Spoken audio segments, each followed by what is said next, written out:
So here are all of my encouragements for you all to make terrible decisions, as I am the GM. Ash has a crossbow bolt in her side, 0 dots in skirmish, and 0 dots in wreck. And I'm so excited to see this get even worse. So that's 1 vote for escalation.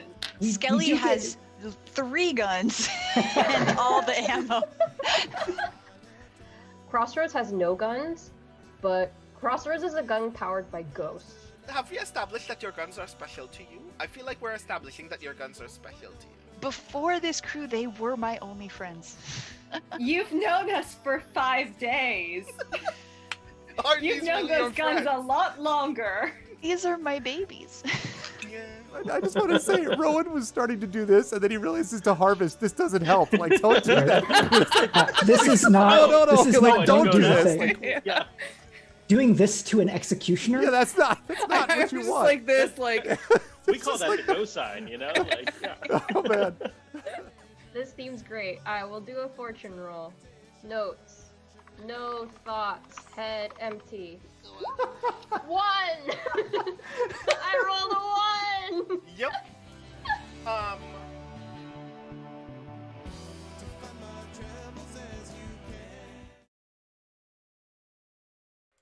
Hello, everybody, and welcome yet again to tonight's wonderful session of Speculate, where we're about to get back into Girl by Moonlight, Fractal Spire.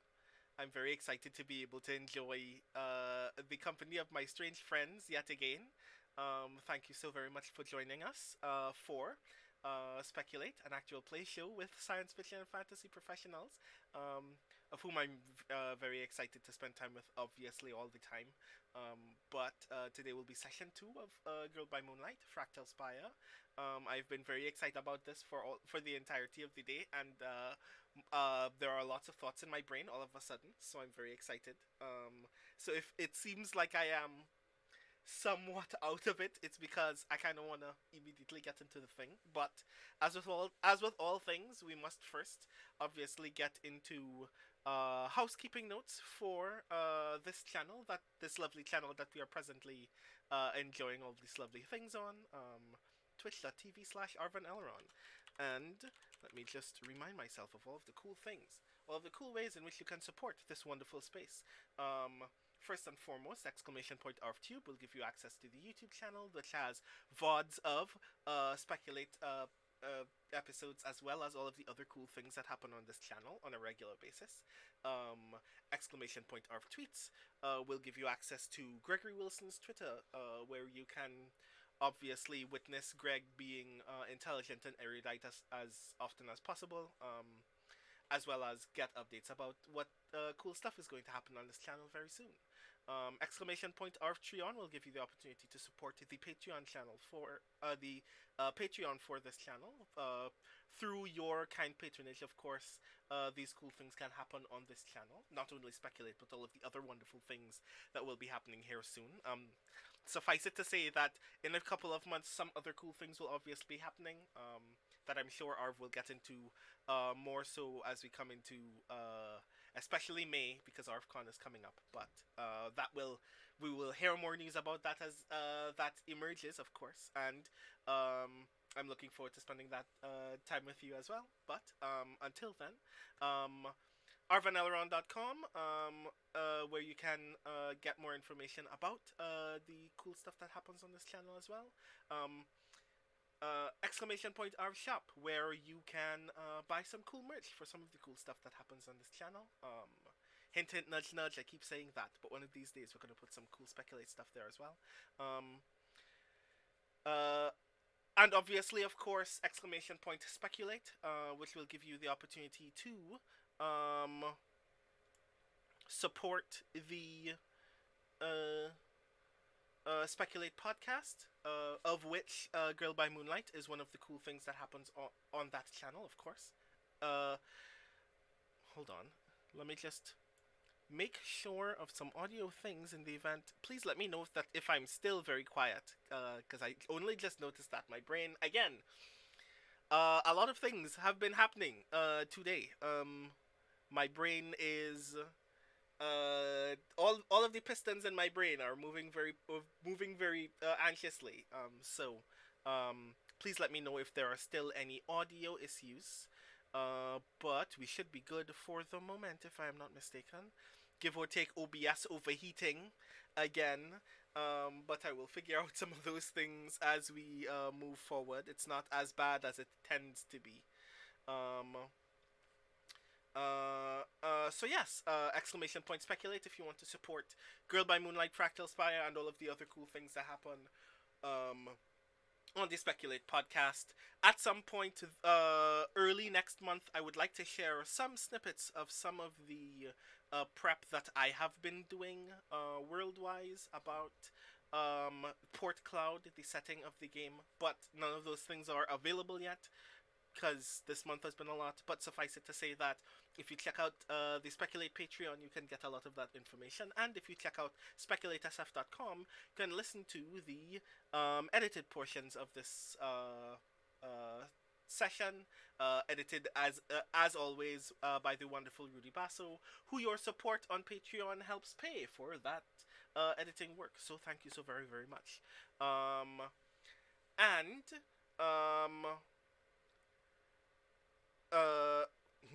again, my brain is doing all kinds of things. Exclamation point BLM. Yet again, we continue to assert and affirm the value of Black lives in the United States and everywhere. In particular, it is particularly important in this moment to be aware of the Black diaspora experience that takes place in Europe as well, and how that can also be fraught and require some level of attention and awareness. Finding ways to support not only the communities that are local to you, but to support the communities that are external to your space is always very important. Exclamation point help now, because it is very important to reach out to someone when you need help and reach out to someone when they need help. We have now crossed the second anniversary of some of the most stressful and contentious times of our present lives, and it is very important to be able to still check in on people who are struggling mentally, struggling with an ability to continue engaging in their own work. And if I'm not mistaken, the command is exclamation point help Ukraine, if I'm not mistaken, or exclamation point Ukraine. If you want to find more information about how you can support organizations that are trying to do their best to engage with the Ukrainian crisis in the present moment, please please engage with those resources. This is a very complicated issue, obviously, but finding the ways that you can directly engage with the communities that are doing the thing, actively trying to improve the lives of Ukrainians in this situation is particularly important. And there are multiple organizations engaging in that work that you can leverage your assistance with at the present moment. So if you can find more information about that there, if you would like to support that initiative. So while my brain is still not perfect, not entirely hollow, I'm going to press some buttons so I can rejoin all of the people who are much cooler and smarter than me, who are obviously having a cooler, smarter conversation than I was, obviously. As I move over here, where you get to see all of my strange friends. Say hello, strange catch friends. Me right when. You were about to say something. Hello, strange Yuri. friends. Strange friends. You were about to say No, something. we're good.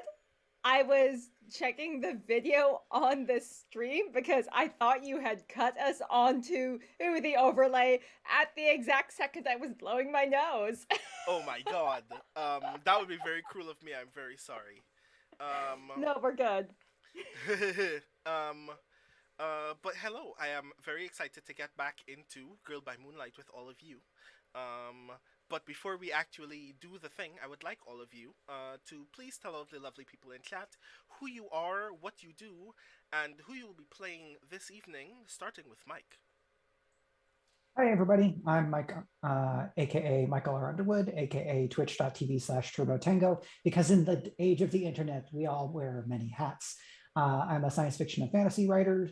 My latest book is Annihilation Aria. It lives right here. This is the reason, which is a found family space opera. And if you like it, you should be reading Valerie's books because they go together like peanut butter and chocolate, if those are things that you like. Today, I am playing Vic Sames, who is the Guardian playbook. He, him pronouns for me. Vic's pronouns are complicated. We'll get there. Noted. Next, Valerie. Valerie was typing in chat. Oh no! Hello, everyone. I am Valerie Valdez. I am the author of Chilling Effect, Prime Deceptions, and the forthcoming Fault Tolerance found family space operas that pair really well with Mike's books. I also stream on Twitch as the kids are asleep, and today I am playing Nina Lopez, pronouns she, her. And what playbook is that? That is the Unlikely Hero. Aha, nice. Next, Yoi.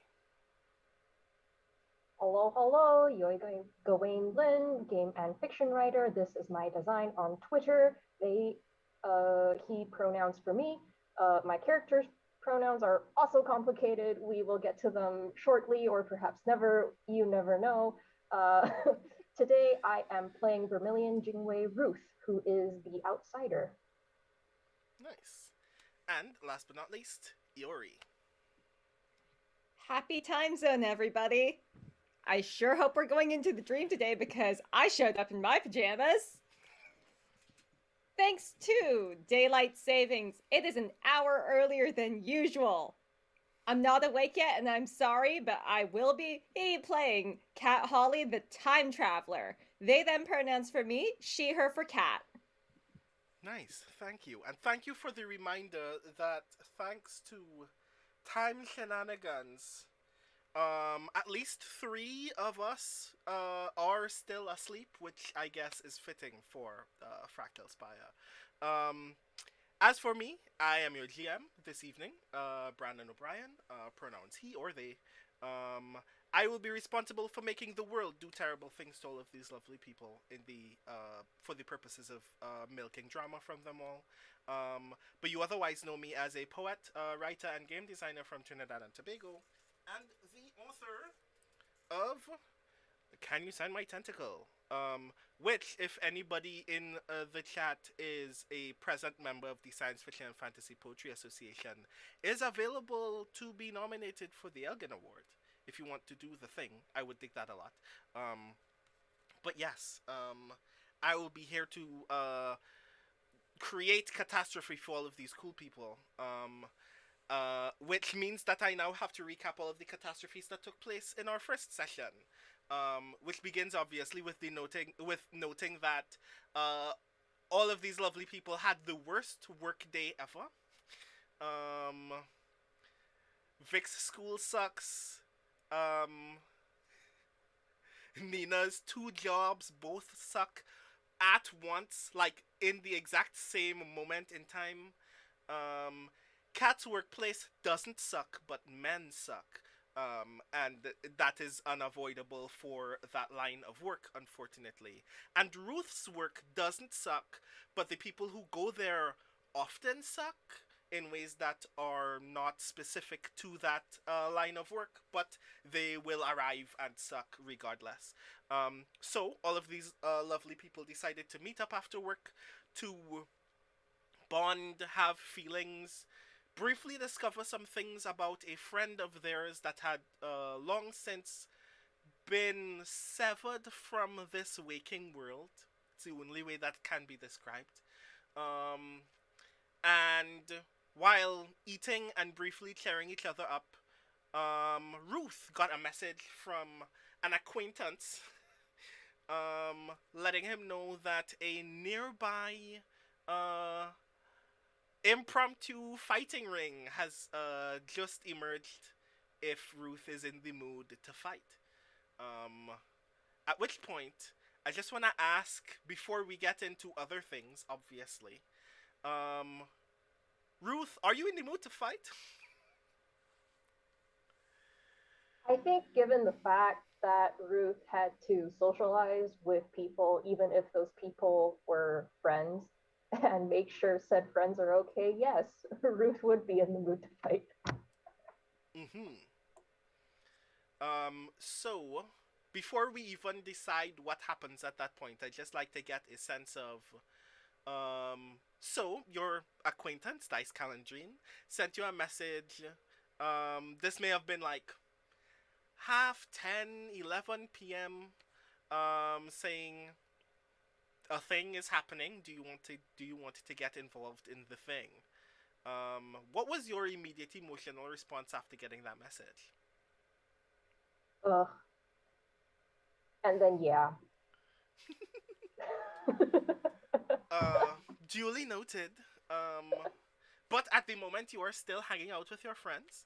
Mhm. So, the question that I have for those who still have downtime actions is there anything that someone would like to do?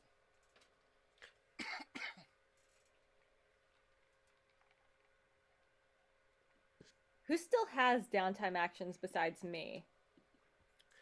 I know. I have one as Ruth, Yes. but I would like to save that downtime action for when Ruth has to do fight things, just in case investigation becomes important then. Then I won't be caught without any downtime actions. Mhm. Brandon, I still have that strange and mysterious business card in my purse, don't I? You do. You have a strange and mysterious business card in your With an possession. eye insignia on one side, and what else is on this card?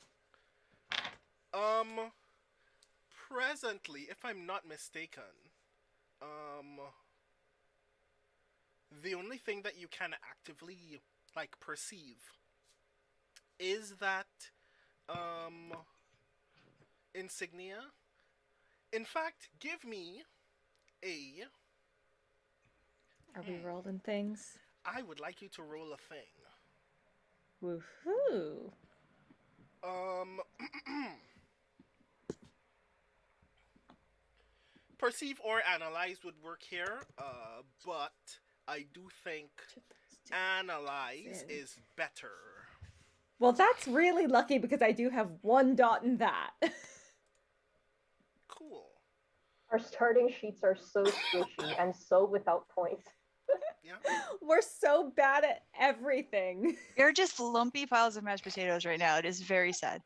We are feeble and weak. There is a point where you will evolve from being lumpy mashed potatoes to being glass cannons, but I'm not sure if that's better or worse. So your position is risky. Your effect is limited. Mm-hmm. And how many dice does that add up to? How many dots do you have in analyze? 1 dot. You will roll the one die. 1d6. Ouch. Okay. That's a 4. Hmm. 4 is limit. Okay. You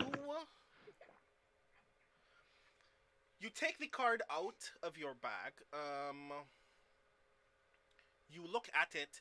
You get the impression that there is obviously some piece of information here that should be able for you to discern.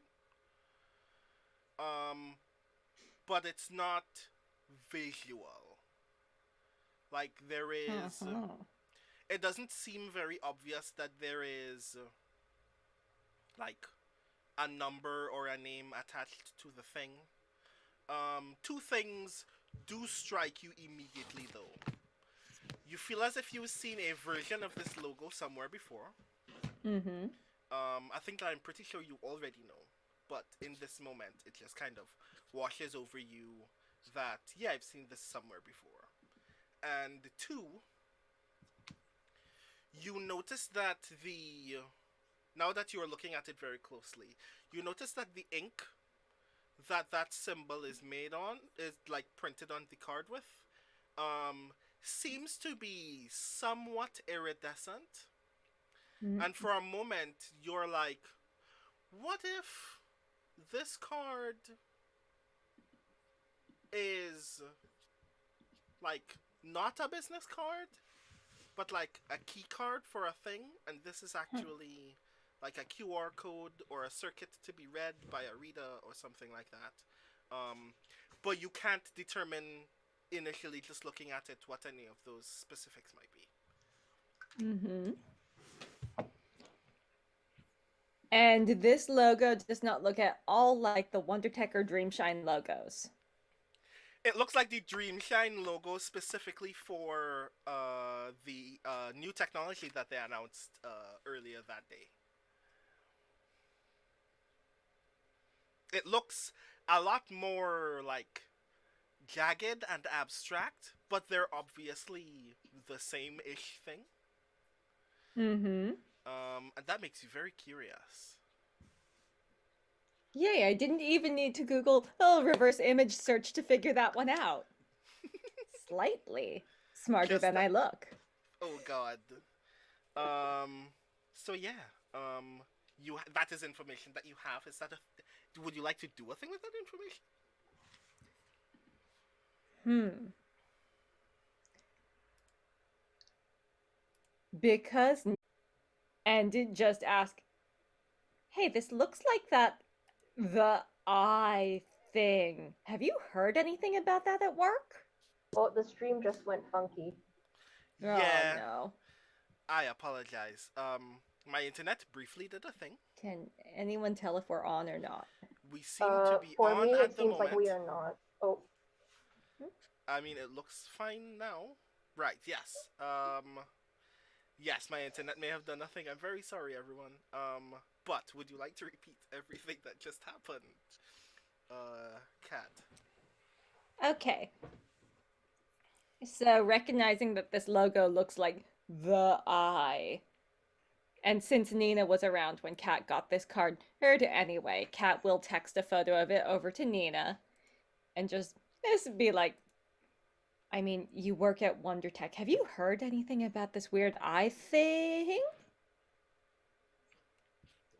Also, just like, is this one of your door cards for your company?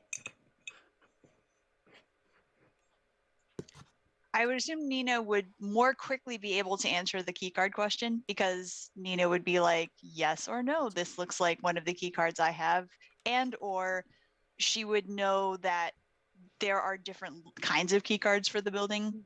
Like that would be like, oh yeah, I've seen people with key cards that look like that as opposed to key cards that look like mine. Or base level, I am aware that multiple kinds of key cards exist. I don't know if that is one, but so do you want me to roll for that, Brandon?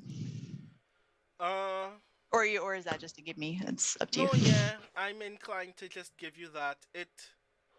Based on what you have already, based on the stuff that you already know about that card, I do think that it's fair to say you know that it looks like it would be that kind of thing. But like it is, you know that it's visually possible that this might be a key card for a thing, but like where or how, or the details of how it particularly functions would require you to actually observe it. Yeah, it would be kind of like, yeah, I mean, that looks like the key card I use for the elevator, or that looks like the key card I use for the front door, or something like that, versus I'm aware that key cards look like that in this building somewhere, but I can tell you no more than that.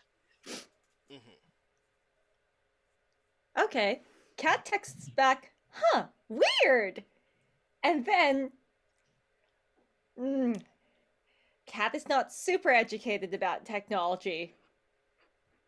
But Kat also knows that Dreamshine is fucking creepy. So Kat is going to go to the kitchen and just wrap that card up in aluminum foil before she puts it back in her purse. Just in case. You never know what's in these things. Much. This is the best. Oh god, just build a Faraday cage for this business card. Just in case, yes. Because I don't know that there isn't an in case you lost me, like find my iPhone, whatnot, somewhere baked into it, right? Nina's like, you should also put it in a jar of salt. That's what my Mima would do with stuff. And maybe put it in the freezer. Noted. Maybe you should just... I thought... Wait. No. When you put something in the freezer that's a representative of a person or thing... Hang on. Cat texts back... Wait, you just want me to straight up hex your company? Oh no, and then Nina's like, oh, I don't know. I don't know how any of this stuff works. She also put an egg under the bed when we were sick. I don't get it. Okay. You know what? Why not? The card goes into a container of table salt, which goes into the freezer. Is this container sealed? I mean,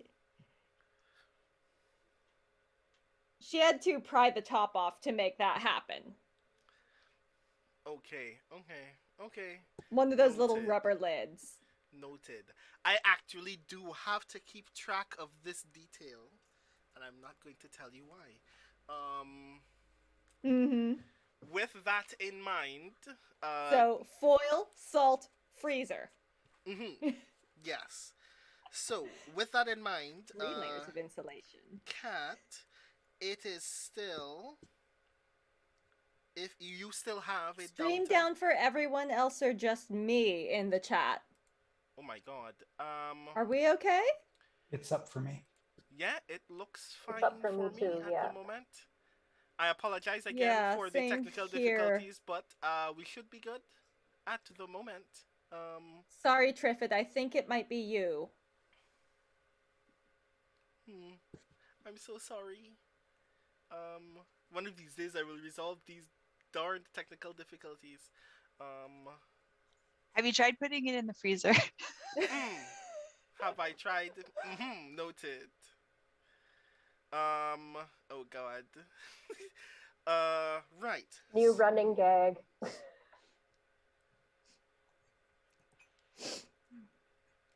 I like that we're focusing on the freezer as opposed to the Faraday cage, which at least had a little bit of common sense behind it. Oh no. All of these, trust me, the world that you're living in is so strange that all of those things matter. And you will, at some point in future, learn why.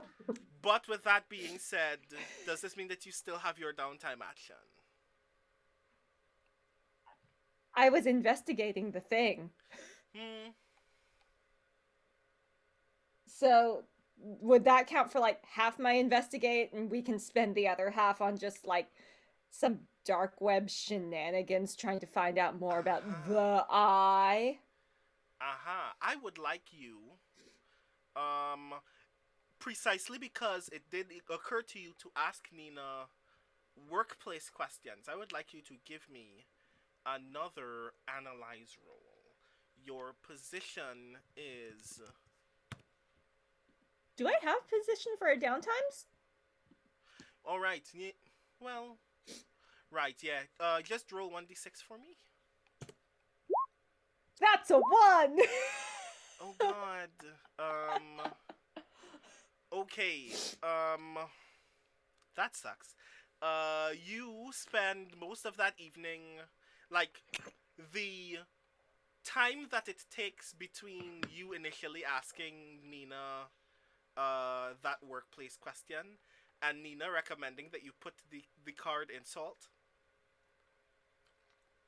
You spend most of that time on your phone, like, looking up things. You actually do the Google reverse image search thing to see if this image is connected to another thing.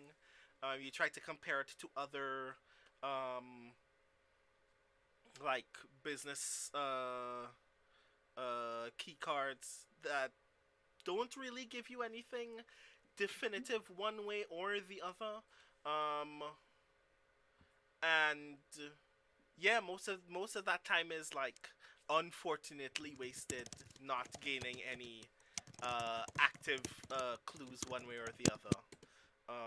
But you do know that the card is somewhat significant, and I mean you have already actively made the decision to Faraday cage the card. Oh God. Thank you very much, Triffid, for that command in chat. Duly noted. I'm gonna one of these days randomly I'm gonna just spring that command on Arv, and when it happens, I'm gonna ask all of you to never give him any context. But yeah, with that in mind, does anyone else? Actually, I had one more note about the internet. It's searching and so forth that Kat is doing. Yes. And I don't believe Arv is in the room, but I would like to move that in the world of the Fractal Spire, it is not Craigslist, it is Greg's List. Oh God. Oh my God, this is a note that I have to take now. Oh my God. Seconded, thirded, motion passes. I expect that command very soon as well. Okay, cool. Nothing on Greg's list reveals anything of note. I will also mention specifically, even though you have seen at least two of these cards in the wild at this point, no one on the internet has ever seen a thing like this. There are no other images of cards that look like this one. No one's ever seen it. No one in Port Cloud has mentioned anything about the thing. So you have no idea about this card in particular, one way or another, which is particularly noteworthy. So yeah, I know that Ruth still has one downtime action, and Nina has two. Nina, is there a thing that you would like to do? So I am potentially saving one downtime action for post Ruth fight, because one of the possible downtime actions you can take in this game is to help a friend recover.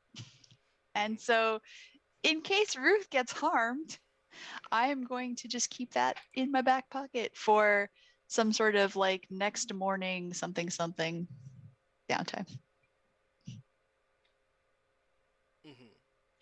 Yeah, for the other one, it's possible that I do a similar investigation doom scroll type thing, but I think maybe that Nina would be more likely to either do a social link action to try to go with Ruth to the fight, which would be funny in different ways, but with the note that Ruth may just say no, like he may shut it down. But so that would put Nina in position to be able to help with the recovery. Otherwise, it would be she would probably do some sort of investigation using whatever internal company stuff she has to see if she can find anything out. Possibly just going to the office a little early in the morning to see if she can figure out whether there are any other like cards like that lying around. Uh-huh.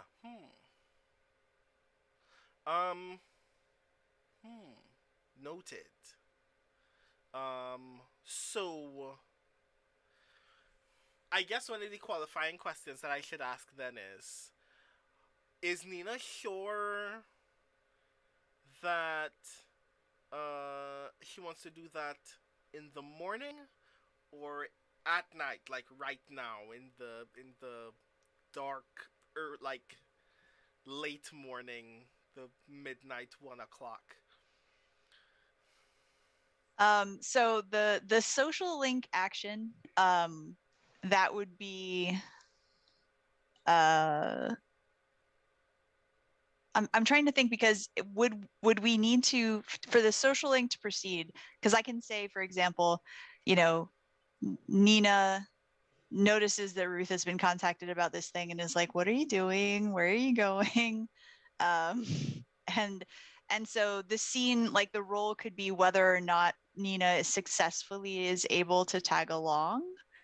Because it seems like social link kind of functions that way, where instead of yes, you can come with me, it could be no, I'm setting the boundary that you are not allowed to come with me.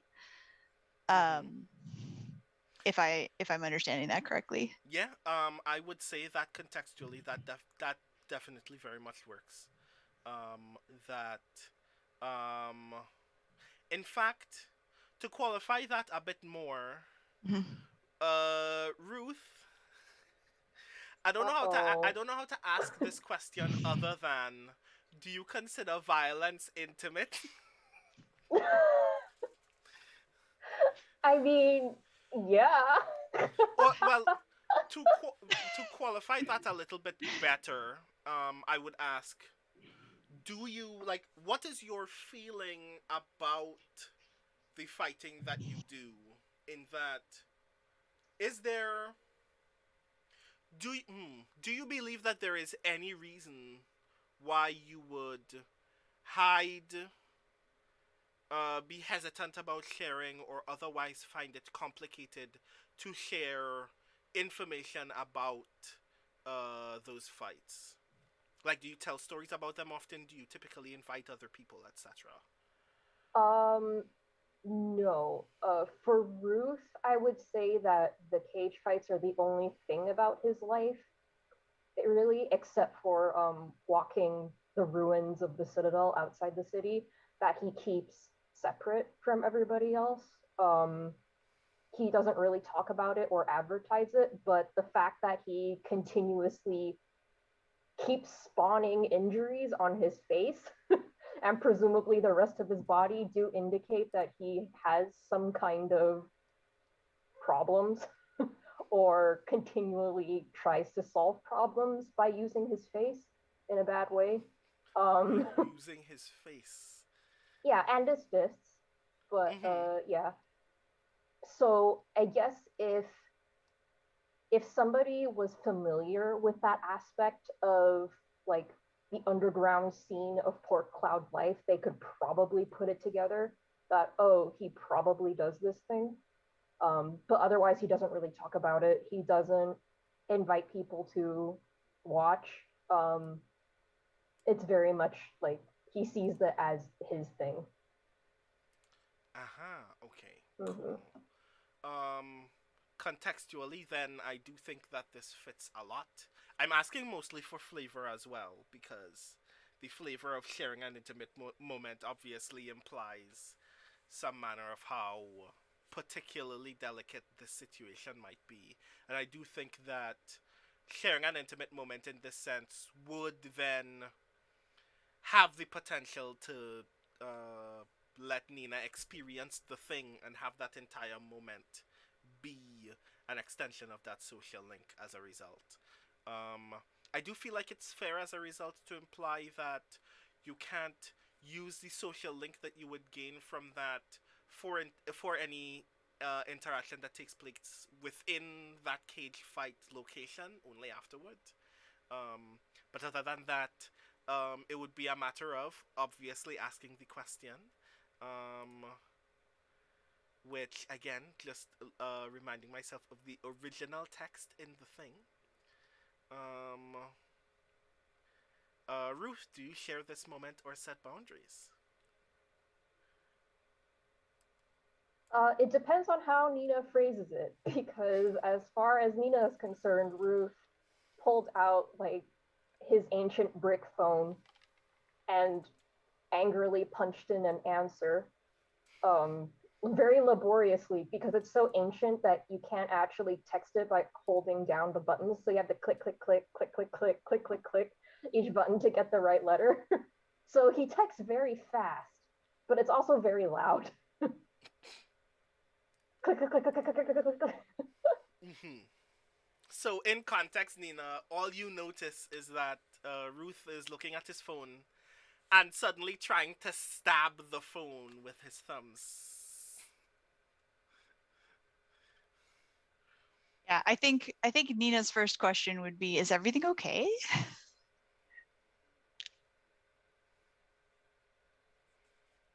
Ruth makes the grunt noise that means yeah. He now hits enter on the message. For context, is that the grunt that says yeah but means no, or the grunt that says yeah and means yeah? Because there are two grunts. Everyone knows that there are two grunts. It's the yeah that means yeah. Okay. I think that her follow-up would potentially be, do you need a ride or something?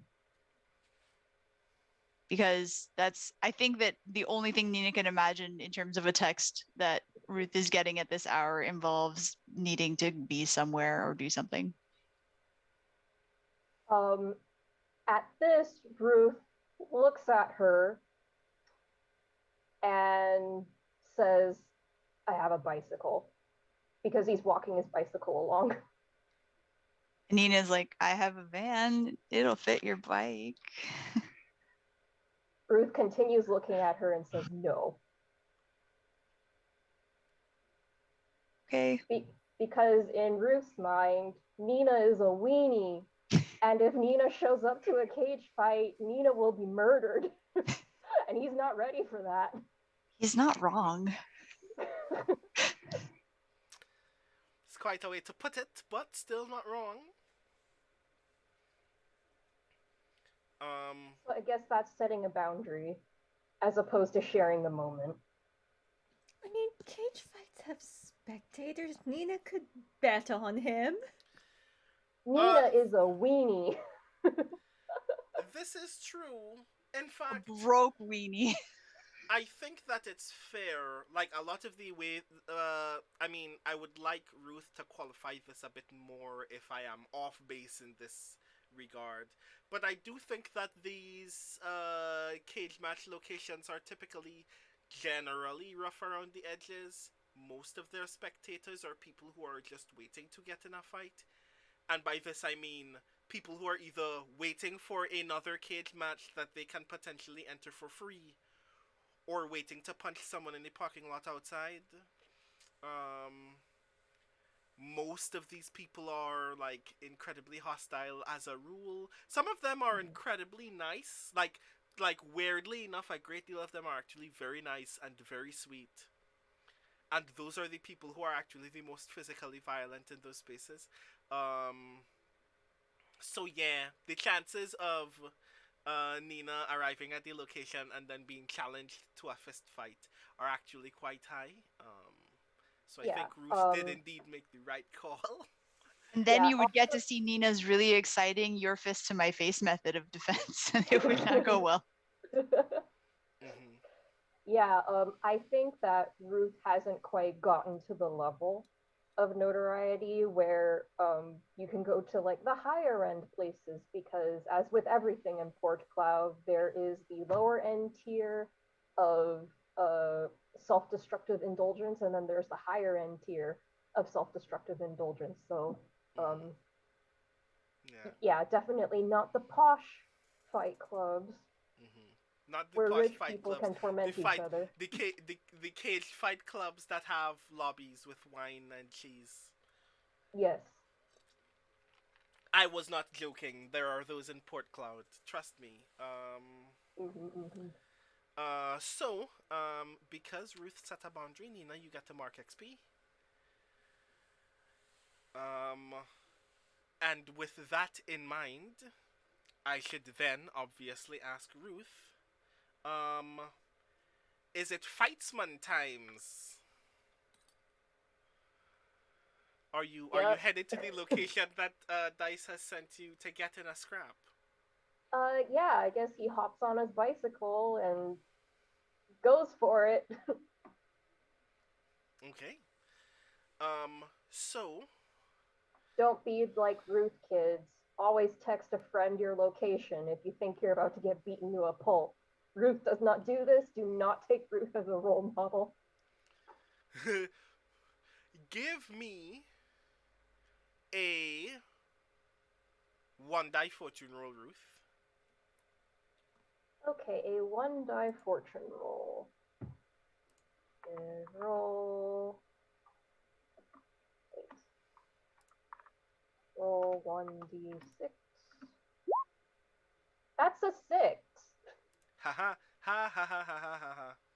Uh-oh. One fear. No, it's no fear. Just weird, hilarious, brief comedy. Um, you while you are riding your bike, you receive a text message. Um, the ringtone tells you it's from your boss at the coffee shop, at the bubble tea shop. Oh. The only ringtone you set this ringtone only for her and her husband. So like you know that it's her. Okay. Do you read it? Well, I'm biking, and Ruth doesn't text and bike because that's bad. You should follow Ruth's example in this action, children.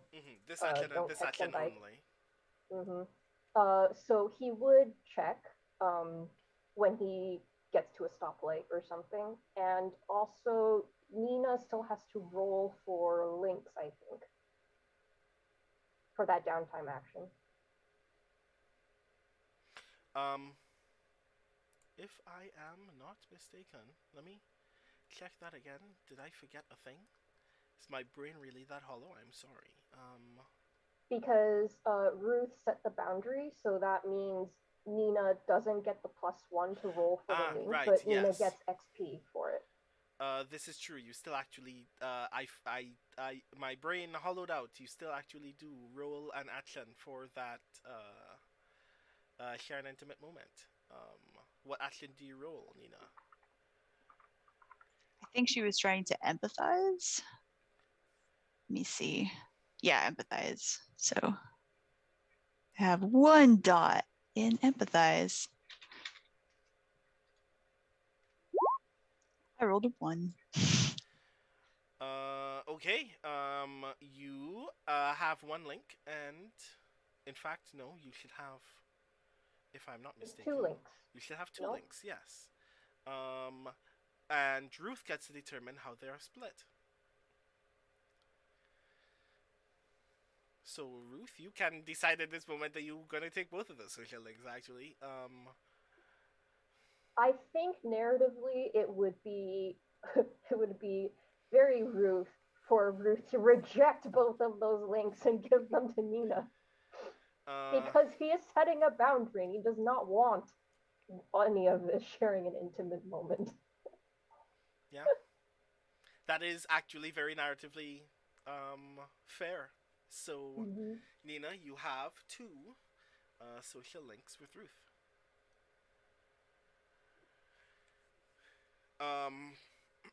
So, Nina, you are on your bike. No, that's Ruth on the bike. Oh, right, yeah, sorry. My head is so hollow, I'm sorry.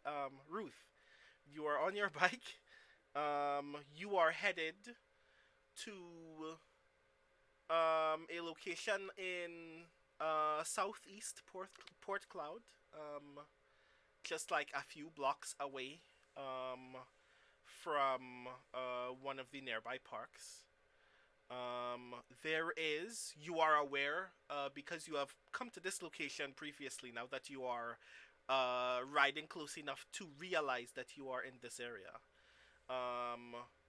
that you have been to this place before, an abandoned warehouse that nobody seems to even care what's happening in here, even though it's surrounded by fairly residential blocks. You pull up to the gate.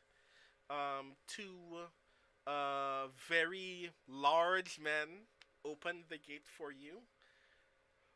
Like, Ruth, we didn't expect to see you this evening. Uh, thought you would have been, I don't know, doing whatever it is you do when the sun is up. I don't think anybody even remembered to ping you about tonight's card. So I'm not sure if you had anything in mind. Do you want us to put you on an impromptu thing, or are you just coming to watch?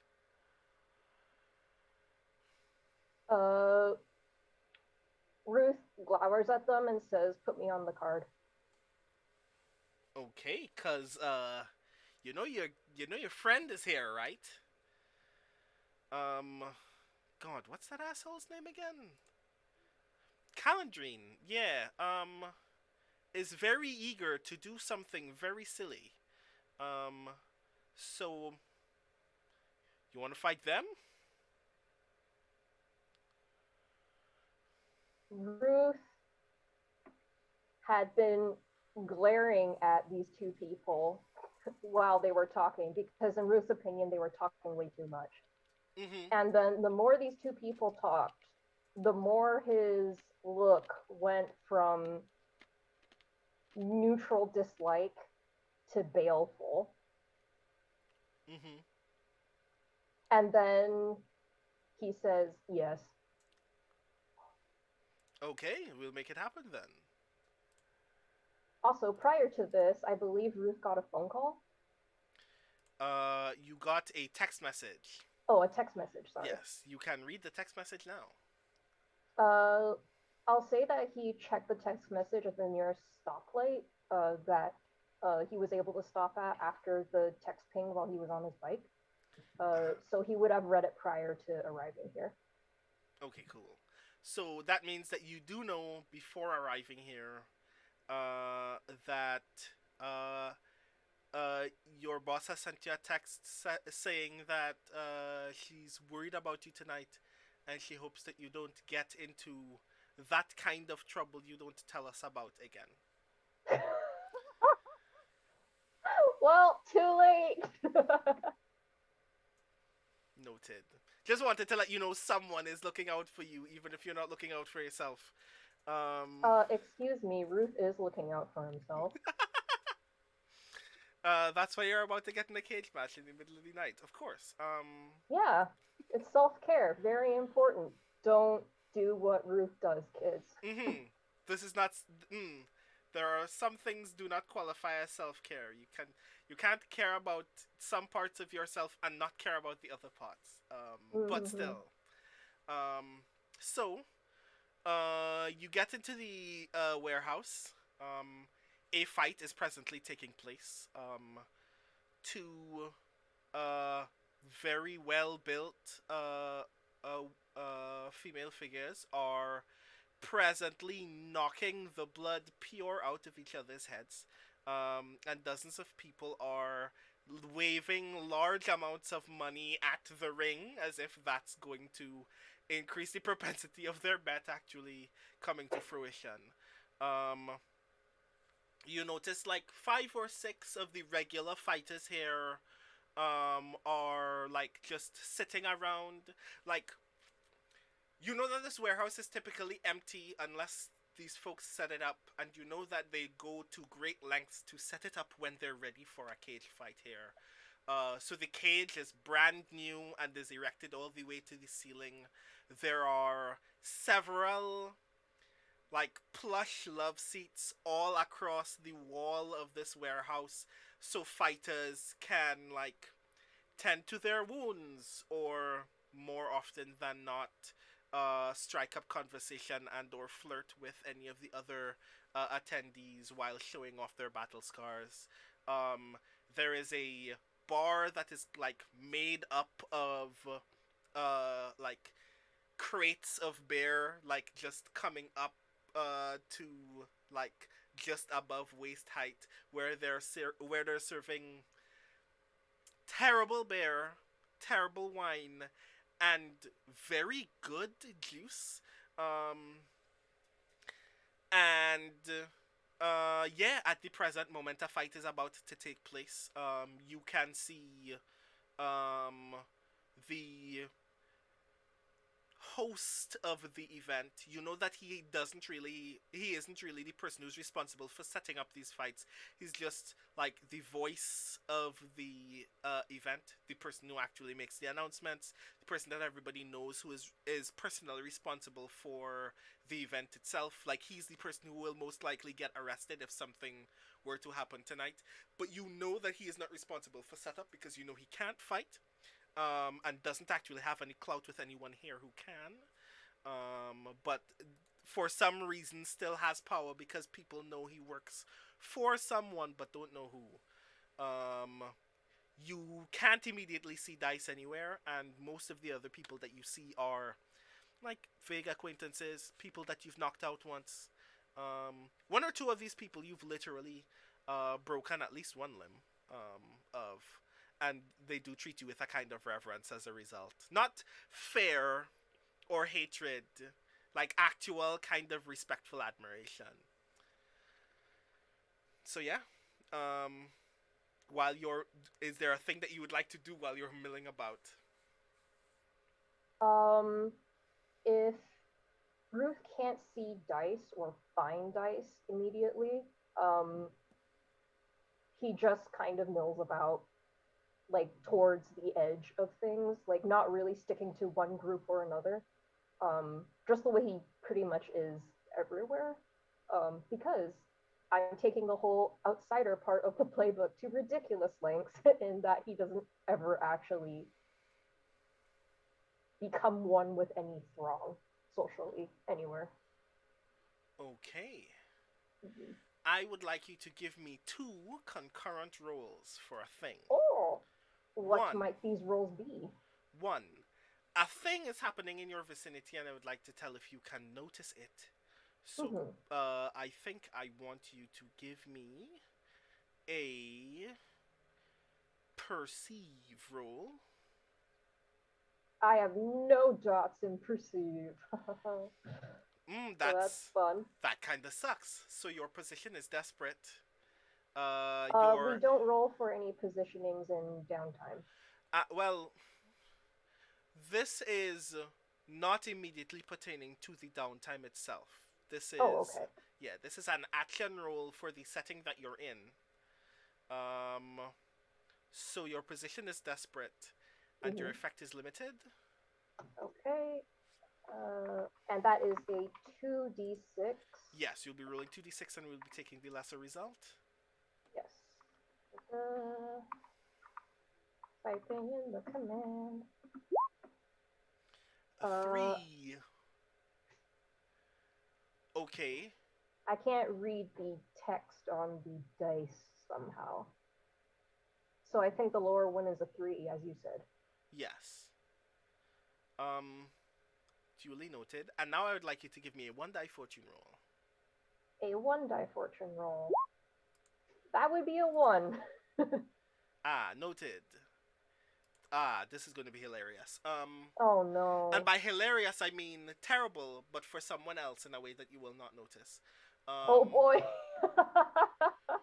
So you're just milling around, walking through the crowd. The place seems incredibly busy at the moment. You are still waiting to hear whether a thing is going to happen. You still can't find Dice. Handful of people are like actively getting in your way as you try to move through this crowd. Very briefly, out of the corner of your eye, while you're like trying to make your way through this crowd, you notice that the back door, like one of the like back entrances of the warehouse, is open. And you you make out what looks like someone getting in a fight. It vaguely looks to you like someone in a jacket is getting absolutely rocked by someone who is obviously bigger than them. And before you can even make your like glance through the crowd to see what is actually happening in that doorway, you feel a hand on your shoulder. Oh boy. Ruth doesn't like that. he yanks away from the hand and is very much in fight mode instantly. Um, you you pull away and turn towards this person, and you see a very frail man in like a houndstooth jacket, um, wearing trousers that seem far too tight for him. You see him duck as if he is worried that you are going to punch him in the face. You know this person to be Nico, the announcer for most of these cage fights. Okay. He is not a man of action. Most people seem to only like him because he arranges these fights and seems to be good friends with someone who has enough pull to make something like this happen. That's the only real reason why anybody actually gives him any power or pays him any mind. But people hate the fact that he's at a cage fight and can't fight, and seems to be very proud of how cowardly he is. Um, and he's like, whoa, I was just gonna let you know we're gonna start you in a moment. And then he gestures to um, the fight that is already in progress, where one woman is holding another woman unconsciously by her hair. Um, you ready to go? 'Cause we could do the thing. Ruth glances away from the cage, having taken scope of the situation, and stalks towards the general area where he would be expected to be prior to the fight itself. And as he's stalking away, he snaps at Nico, "Watch yourself," because Nico touched him. And Nico knows by now that that's a really bad idea, and Ruth hates it.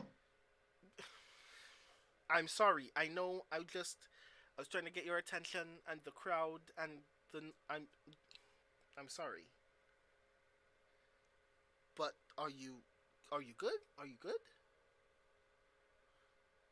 Ruth just continues ignoring him and walking towards the area where he is expected to be. Okay, good then.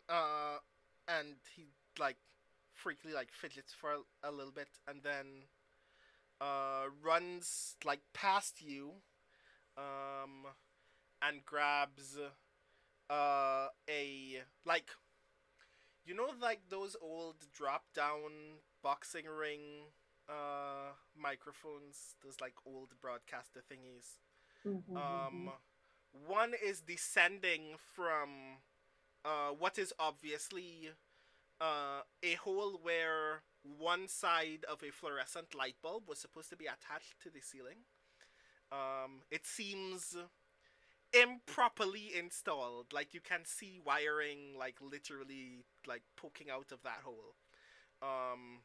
But he grabs the microphone and goes, and uh, an extra treat for you all this evening, since two of our expert fighters just decided to come in just to have some fun. We've decided to add another match to the card. The audience is like cheering so loudly that you can tell that they do not actually give a damn what Nico is saying. They already know exactly what's going to happen, and they don't give a damn, and they just want him to shut up so the fight can start. And he points to the furthest side of the warehouse and says, "The darling of our fights, one of the most reckless goddamn people I've ever met in my life, Dice Calendrine." And then you see a small part in the crowd from the entrance side of the warehouse, where Dice Calendrine, ever the showboater, has emerged in suit and tie that you've never seen him wear before. He is not the salaryman uniform kind of person, but uh, remarkably well dressed in this moment. Black blazer, white shirt, black tie, black trousers, simply so he can tear it off uh, and reveal red boxers with sequined hearts that have the word uh, asshole emblazoned on the elastic, um, and a handmade championship wrestling style belt um, that just says on the center of it, "I always win," like diagonally across the center of it.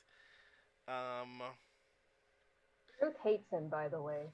oh yeah, Just in all case of this this. description didn't make it obvious, Ruth hates him. Yeah, all of this, like, personally, Dice doesn't do this for anybody unless he likes them, and that pisses you off the most.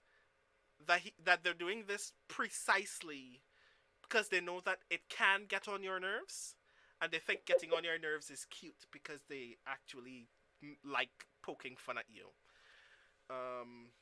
Dice is also like twice Ruth's height and 3 times his weight. Yeah. So Ruth doesn't hate Dice because of this physical superiority, because Ruth is too annoyed to care about physical differences between anybody. But he just hates that Dice is so jolly and so friendly. He hates that about everybody. Yeah. They have that kind of energy. He is like, the kind of wrestler whose great joy is that they know that they are good, and as a result they don't really care about winning a match. They just care about being cool and well liked. And they can care about that because they will always win. Yeah, that's his energy. Nico then turns to you, and when he points at you, like, the crowd around you, like, finally realizes, oh shit, Ruth is here, and starts like separating from you. He is about to make a big, flashy, overt announcement about your presence, and then Dice shouts from the door, "Ruth doesn't care about that crap. Let's just fight."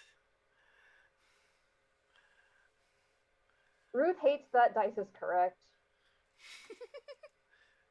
And Ruth hates that Dice did this for him. Ruth is going to kill that man. Oh god. I look forward to this, I guess. And Nico says, "Well, you heard the guy," and takes out, like picks up from the corner of the wall behind him a sledgehammer and slams a bell to his left hand side to signal the beginning of the match as both of you walk towards the ring. And this is the point where I will say that we are going to take a very brief break. So when we get back, we can discover the intricacies of how silly this fight is going to be, because this is going to be wild. But I do think that we should take a 10 to 15 minute break. And a reminder to everyone listening this evening that a break for us streaming is also a break for you watching. So if you would like to get something to eat or drink, or take care of several bodily functions, or take your medication if you need medication, or do all the other things that keep you happy and healthy, please do so, and we will be back in just a little bit with more of the Speculate special event on this channel, Girl by Moonlight, Fractal Spire. Take care, folks.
And we are back with more of tonight's Girl by Moonlight Fractal Spire, a Speculate special event on twitch.tv/arvanelron, where we last left off on the break.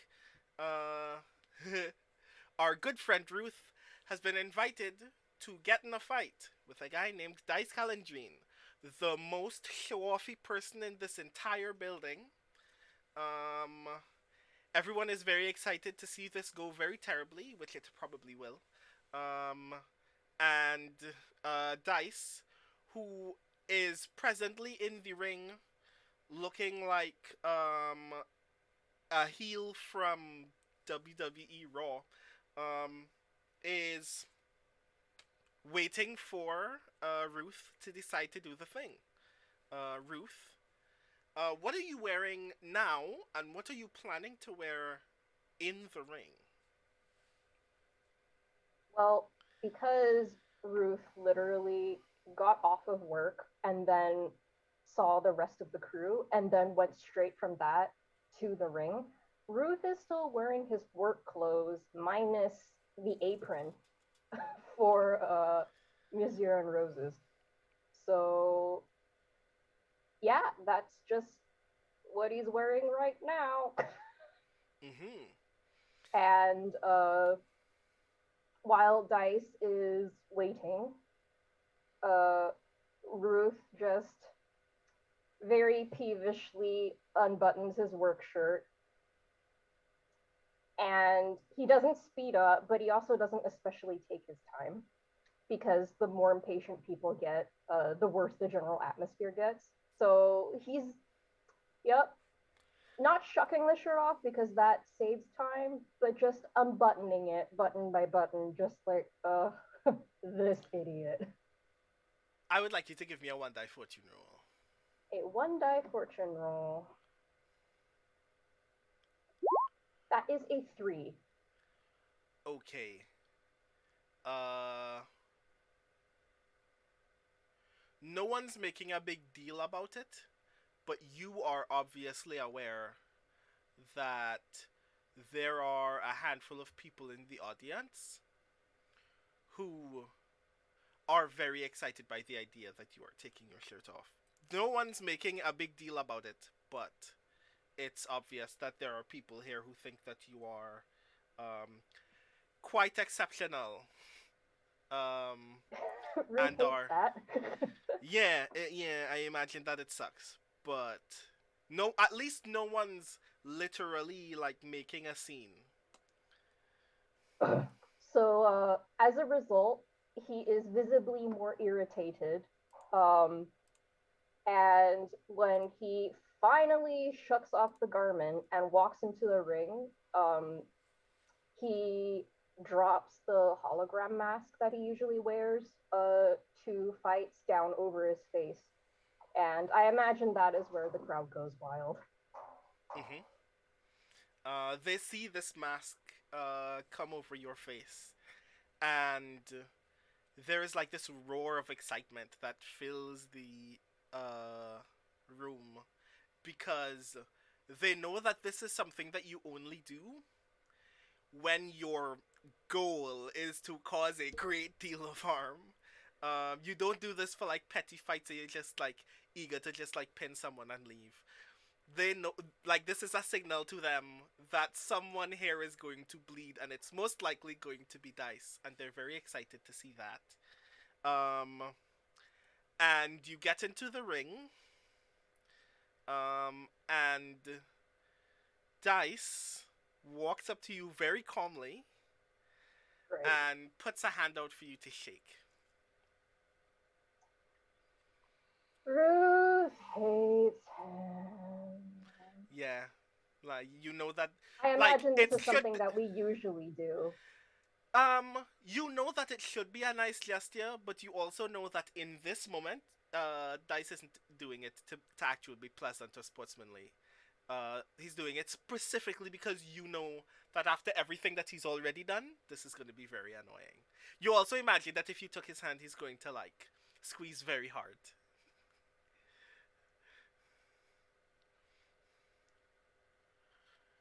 Ruth tells him to fuck off. How loud do you say that? Ruth says it just quietly enough that Dice can hear it, so it's normal speaking volume, but he's not trying to hide it from other people. He's just not projecting it in a showman-like way. Okay, cool. The audience doesn't hear you say that, so like it just kind of, if they did hear it, they were gonna make quite a scene about it. But he just shrugs, steps back to the edge of the cage, and is like almost comically getting the attention of the audience, trying to hype up the thing. And you have the impression that at any moment he will just suddenly turn around and attempt to grapple you. Is that Yeah, a thing that's a Dice thing to do. Is that a thing that you would like to respond to at all? Yeah. With cause as much bodily harm to the guy as possible. Cool. Oh boy. So, I know how this is going to happen. Because you have established that initial goal, I will give you that first move. So I would like you to make for me a defy roll. Now, for the audience, I'm just going to specify. Actions in Girl by Moonlight are not as specific or precise as Blaze in the Dark actions are. And this is not a knock to Girl by Moonlight. That is actually quite rad. It means that we have lots of room to do lots of things in lots of action spaces. So I'm interpreting defy in this space as the action that one commits when one wants to commit a great deal of brash violence. So, with that being said, how many dots do you have in defy? I have 1 dot in defy. Nice. I think that your position is risky. This is dice. You've dealt with this before. It's going to be tough, but it's not as tough as it usually is. And your effect is standard because it's dice. Yeah, you know how to deal with this for the most part. So yeah, roll 1d6 for me. Let's sure hope this works out great. That's a 1. Okay. Ruth dies. New character. Oh lord, oh lord, oh lord. I should roll. To clarify, this is in response to Dice suddenly turning and attacking Ruth. Yes. Okay. I would like you to give me a 1 die fortune roll. Okay. That's a 6. Jesus Christ. Oh lord. Dice luck is not real, but also Dice luck is real. You run towards Dice with the intention of delivering a presumably brutal first attack. And you are this close to Dice, like literally this physically close. As Dice is still interacting with the audience as if you are not there, when Dice turns around as if to not face you, as if to spin all the way around you from the back, and then you feel his entire hand wrap around the entire back of your head. Great. Like the tips of fingers are touching both of your temples. Great. And then he literally throws your head down towards the mat sideways. Like your entire body just leans to the right and you slam against the mat.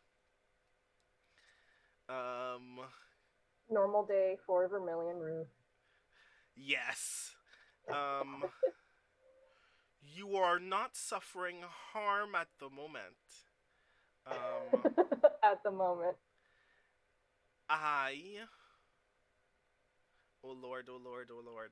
You know what? I'm going to say that at the moment, you are at a level of preparedness that's not going to do that didn't do stress things to you only because I want you to have moments to actually um resist rather than just suffering great pain.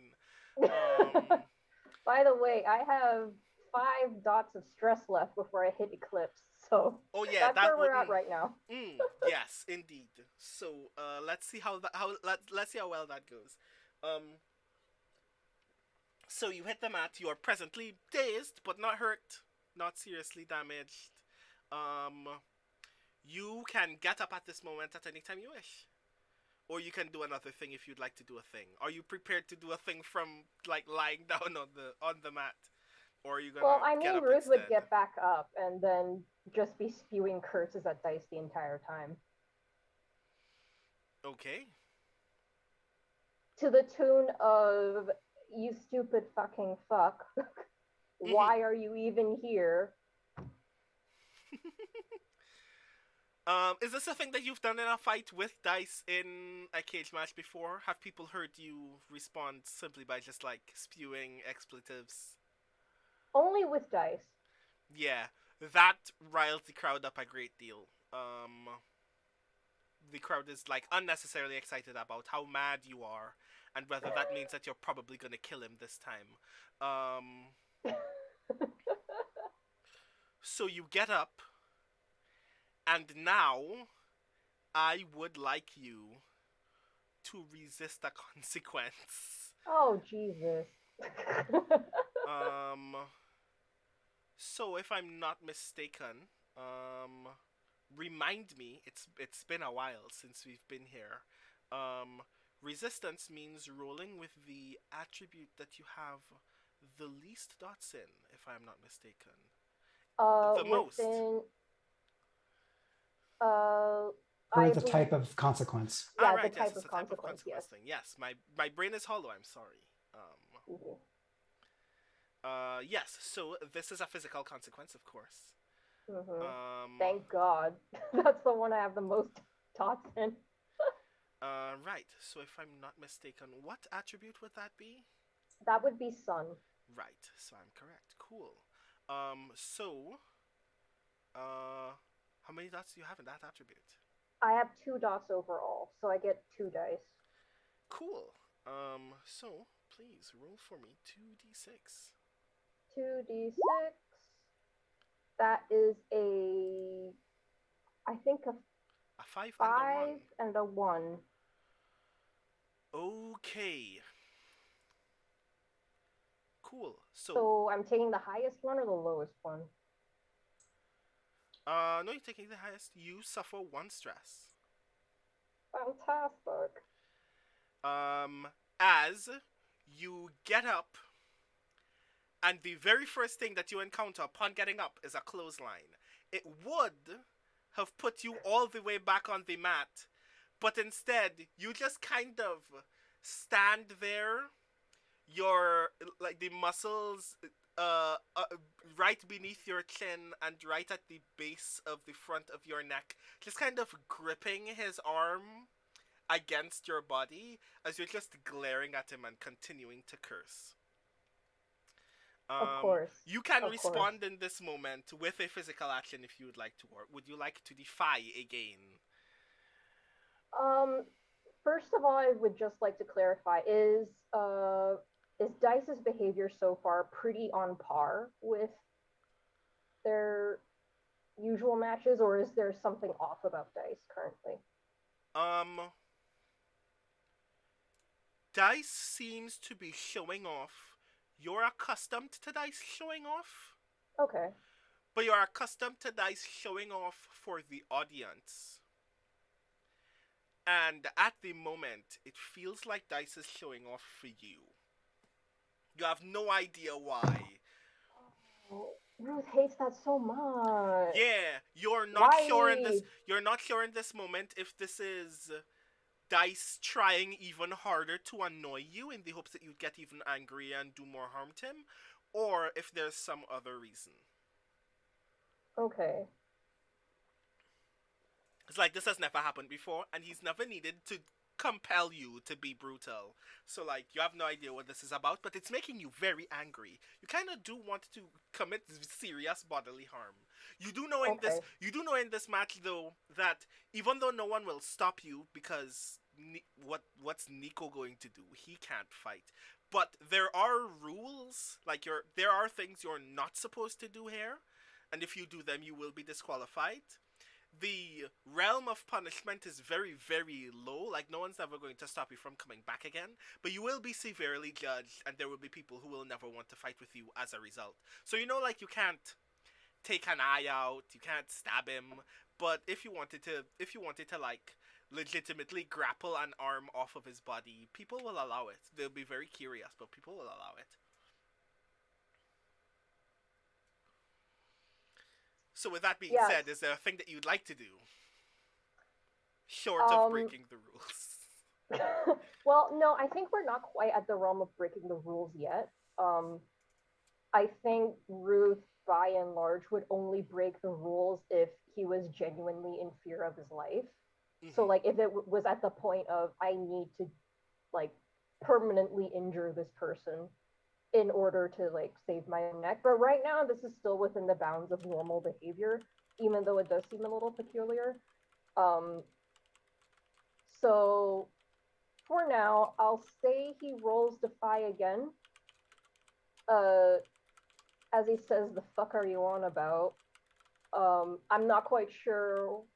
I guess in this position, I think he would basically do the equivalent of disengaging and then going at Dice again. Because right now in this position, like, Dice's arm is between him and Dice. So it's not, like, the best vantage point. Okay, so give me another Defy roll. Your position is risky, and your effect is standard. Okay, the rolling. That's a 1 again. Holy fuck. Oh god. What is the physical action that you were trying to do? I think the first step would be stepping away from Dice to get room, and then stepping back in to hit him in some way. Okay, cool. Whichever, like, fits what you have in mind best. Okay, for the one, I'll say this is hilarious. Oh, great. You release your neck muscles release Dice's arm. You step back. Dice steps forward. Because Dice is taller than you. Oh no. One stride from Dice is close enough to be inches away from you. I hate this. You're briefly like, this sucks, but this is also good striking position. So you swipe at his head, and he leans back such that you are still mere inches away from the front of his head as you swipe. And then he just straightens up right again to, like, face right in front of you. And give me another resistance roll. But I will give you +1 die. Well, dice gods. Okay, so 3d6. I can't read that. But it looks like a 1, a 1, and a 6. Yeah, 611. Nice. Cool. Does that mean I lose 1 stress? Because it's a 6. If I'm not mistaken, you do not lose any stress? Am I mistaken? Is my brain hollow this evening? Because I know in Blades, when you crit on resistance, you lose 1 stress. Yeah, if you get 2 6s.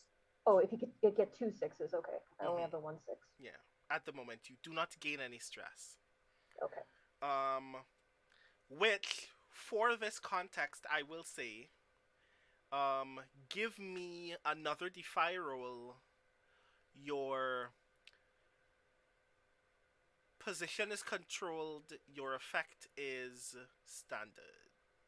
Okay, so another defy roll. Yes. Okay, so that is 1 dice. That's a 5 this time. Cool. Right. In that moment, you notice that Dice brings his hand down on the top of your head as if to patronizingly pat you on the top of the head. Disgusting. You catch his hand before it collides with the top of your head. What would you like to do with his hand? I'd like to break his wrist. Or Yeah. break something. Not necessarily his wrist, just something in the hand, arm, body area. Yeah. Because I don't know physically what the comparative stances are, so whichever is simplest / most sensible. I will say in this moment, you actively sprain his wrist. He steps back. It does not look like he is in a lot of pain. He actually looks tremendously pleased. Disgusting. And he steps back, looks at this like obviously pained hand, and then puts it behind his back. Oh, Ruth hates him.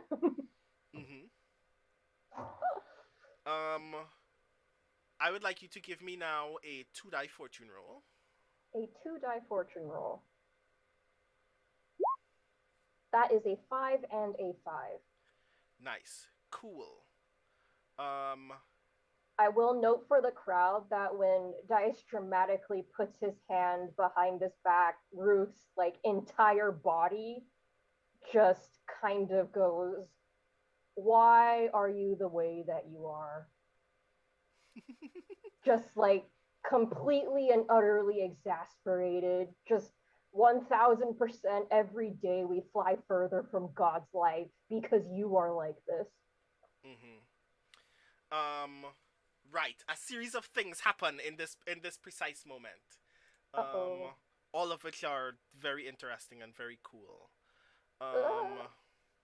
One, when he puts his hand behind his back, you hear the entire audience go, "Ooh," like obviously making a big deal about this obvious attempt at showboating. And it is in that moment that you also notice that considerably far away, but maybe getting closer or maybe getting further away, you can hear what is undeniably the sound of police sirens. Oh, great.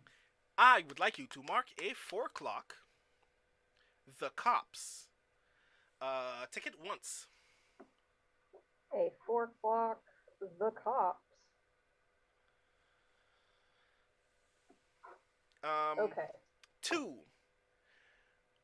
When you are having that thought, you are having that thought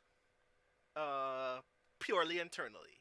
You are not saying anything to Dice. But 1, Yeah. Dice knows you. Dice has gone through this before with you. And says, almost as if reading your mind, I mean, I'm a different guy today. I enjoy this kind of stuff. But this isn't a fight tonight.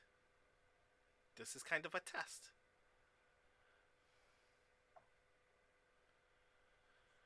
Is that all he says? Yeah, that's all he says. Ruth says, "Are you fucking serious?" and attacks him. Okay, give me another defy.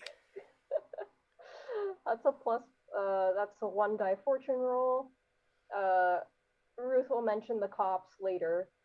By the way, just as a note, does Ruth notice anybody else notice, or more specifically, Dice notice that there are police sirens?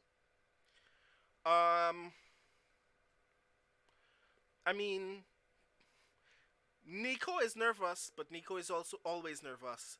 The audience Okay. seems totally fixated on you, and Dice is obviously totally fixated on you. Also, Okay. you have no reason to believe. You have no reason to believe yet that the cops are coming. You're just being incredibly cautious at the moment, because you do know that Well, if they Ruth is do arrive constantly while you're still, irritated. yeah. I mean, Ruth is constantly. You've already had a terrible interaction with the cops, but you also know that if Yes. the cops raid this place while you're still present, they're going to be very, very cruel to anybody here who looks like a fighter. Okay. So, given that in mind, rolling my 1 point in Defy, whoop-de-doo. That's a 4. Okay, what were you trying to do in this moment? Break Dice's fucking face. Okay, cool. Don't look so excited, Yuri. I mean, it's Dice. We all just swooned. Sorry. Even Dice is kind of excited by this. That is gross. Yeah. Says Ruth. I think it's great. Intricate rituals. Yeah. You hit him like square in the face, like just a little off from the nose. And you don't hear anything, but there is a point at which it feels to you that a part of his face that should be hard has softened. And that is a very encouraging feeling to you. Ruth feels better. Dice steps back, like stumbles back in the face of that blow, and is grinning. You can see blood on like the front of the right side of his teeth. Give me another 2-die fortune roll. A 2-die fortune roll. That is a 2 and a 4, I believe. Cool. Tick the cop's clock 2 more times. You can hear the sirens obviously getting closer. Does it seem like they're coming here? It does seem like they're at least getting close to where you are. Okay. At this point, you can obviously notice Nico is still obviously always nervous, but it does seem like he is more nervous now than he typically is nervous, which is a feat for Nico. Dice is gonna do a thing. Great. I would like you to roll to resist. Oh lord. +1 die again. +1 die to resist. Oh lord, oh lord, oh lord, oh lord. That is a 5, a 5, and a 4. Cool. You take 1 stress. Toggling back to my sheet so I can mark that. Excuse me. Alright, I take the 1 stress. Cool. Dice very quickly maneuver, like he rushes towards you and then very suddenly pivots to the point where he is beside and behind you, and grasps both of your hands behind your back. Oh, no, I need those to hit you.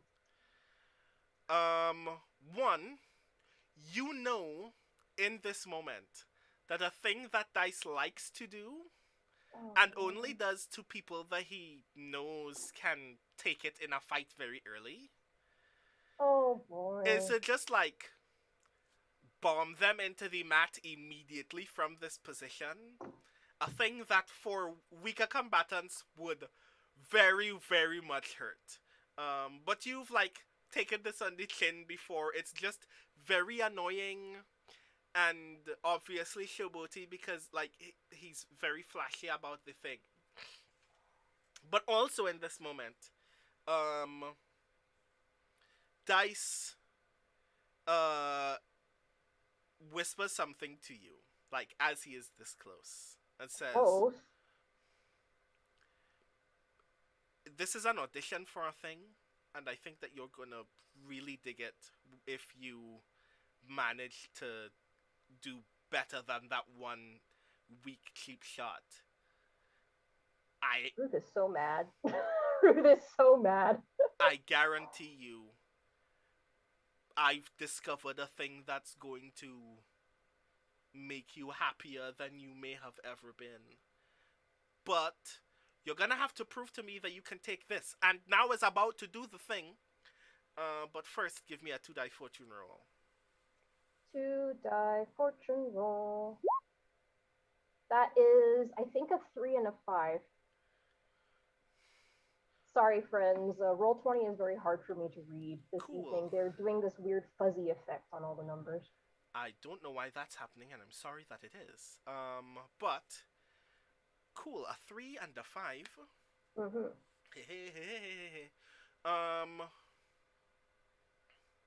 You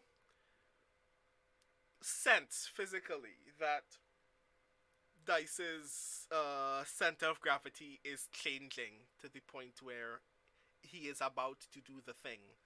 But before he can lift his feet, whew, whew, whew, you hear 4 separate police cars pull out very, very close to the apartment building.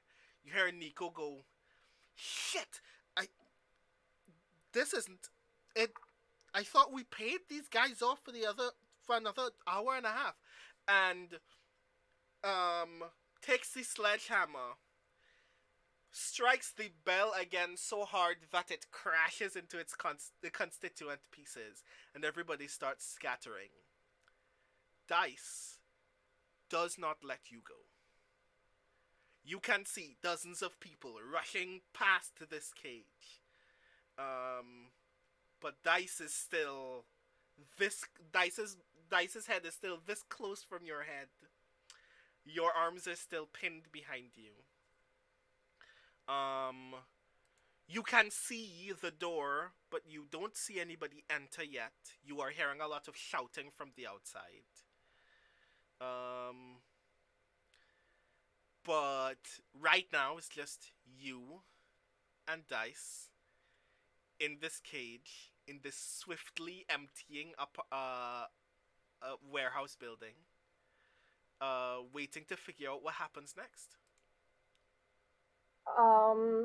At this point, Ruth's only concern is getting out, and not being beaten to death by the police, because that sucks. So,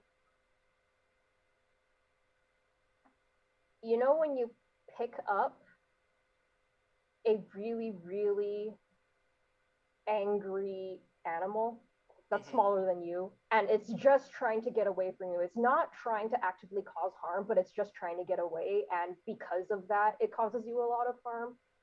So Ruth tries to get away from him / break his hold. Very, very violently, but not with the intent to hurt him, just to GTFO, so to speak. Okay.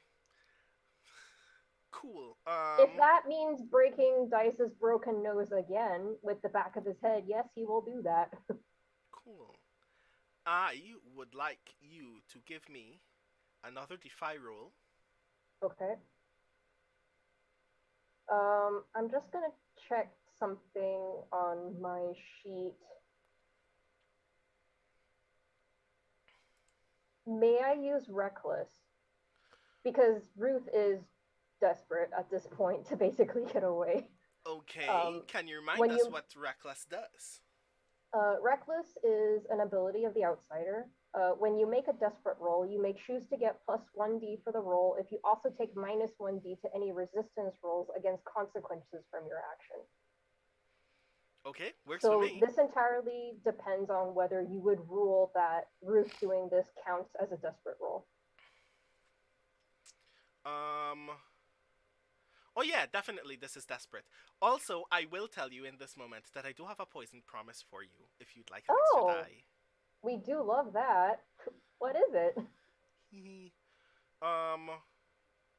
Based on everything that you have learned already, you have reason to believe that Dice is being perfectly earnest with you when he says that this is an audition of some sort, and that he is genuinely pleased to see you be successful at a thing. You have no Yeah, idea what the great. thing Okay, is sure. yet, but you do have reason to believe, at the moment, that the thing that he wants you to do is win the fight.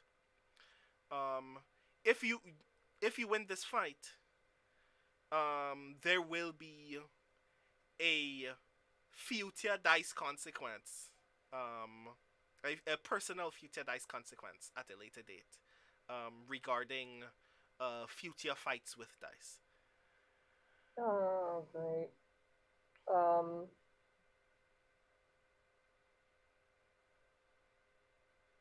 I think Ruth would take that because right now he's just trying to get away. He Yeah. doesn't really care about the future. He just wants to get away Cool. because that's the most important thing right now. Duly noted. You might have to deal with fighting dice on a regular basis now. I'm sorry. Well, Ruth wants to murder him anyway, so it's fine. Noted. So yeah, that means that you're rolling 3d6. I only get 1d6 regularly for. Oh, because right. Yeah. Okay. Yes, because I'm using reckless too. Yeah. Okay. Okay, so 3d6. Dice gods, please. That's a 4, a 4, and a 1, I think. Yes, a 4, and a 1. Hey. 4 is good enough. You slam your head against his, kind of, like, not, it wasn't broken from the punch, but it's broken now, and he does step back in a daze. He doesn't really let go of you, but now you have the opportunity to free your arms as he is mildly shocked. And that's when you hear, as you are like turning to like figure out what your next move in the ring is. That's when you hear cops start moving towards the door. Dice puts his hands up just as you turn to him and says, I guess maybe another time then? And starts stepping back rapidly out of the cage. Not running, kind of like dancing out of the cage. Very annoyingly. And just as he steps out of the cage, he's like, I hope that we check on each other again very soon. I do have an opportunity that's gonna blow your mind. I would say that the moment Ruth got free, Ruth was just bolting for the door. So there's this kind of hilarious mismatch of Dice taking his time and Ruth just peeling out of there. He grabs his shirt off the floor and is just like, I don't care what Dice has to say. I am leaving. Dice is speaking to you dramatically in this moment, as if he permanently has your attention. Meanwhile, you're already taking off past him. Yeah. You get out of the back door.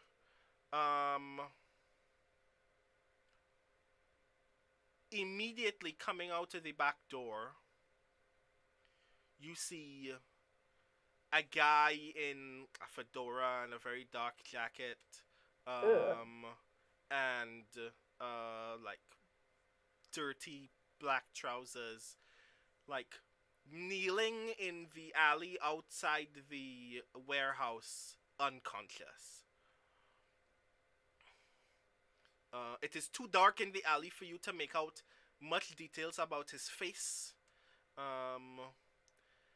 But if you were to respond any further, it would require you to take an action, precisely because at this point, you're also kind of deciding whether you want to carry a body while being pursued by the police or leave this man to his own devices.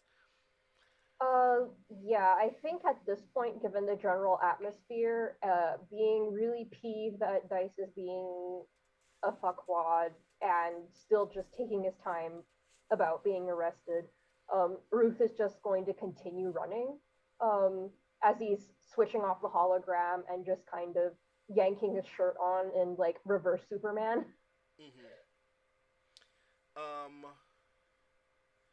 So, I will remind you, unfortunately, as a consequence, because you came in through the front, your bike will still be here when you take off. Yeah. Is there any way for Ruth to run back around to get that, or no? You can try to sneak back, and you can try to sneak past any officers who may be in the front. You'd have to come. You'd have to. You can like run the perimeter of the warehouse. But the matter would be if you interact with any police who may still be waiting outside. Do you want to give me a roll for that? Yes, I will do that. Okay, Because I can travel faster on bicycle than foot. Yeah, definitely. I think what would fit best in this moment is conceal. Yes, conceal. Luckily for me, I have 1 dice in that. Nice. Your position is desperate, and your effect is limited. Okay. Are there any poison promises available?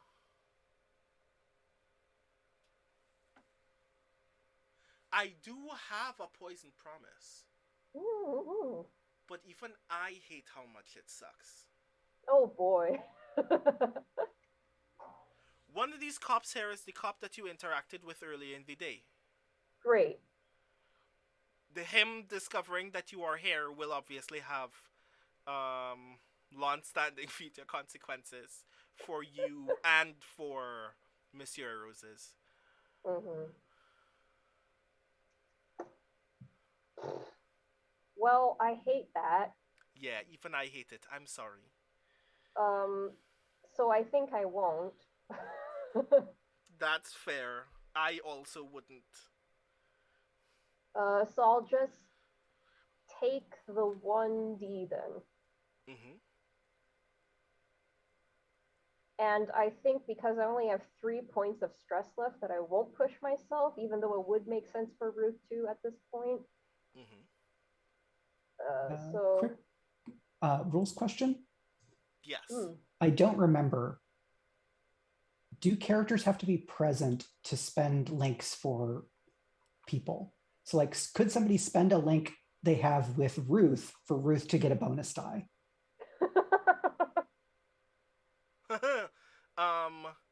This would be a lovely moment for if actual factual is in the audience tonight to clarify for us. But as far as I am aware, I don't think that one has to necessarily be present, but you still have to qualify exactly how this comes to play in this moment.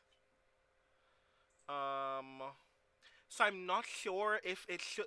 I want to say it should be able to work in a kind of flashback logic once you can establish how your connection to this person has given you the opportunity to qualify the thing.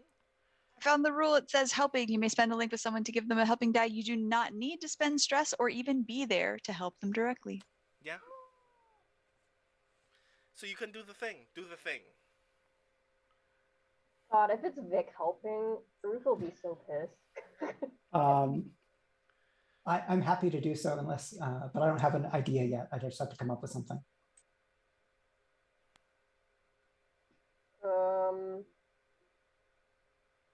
I mean, I'm thinking if, I don't know,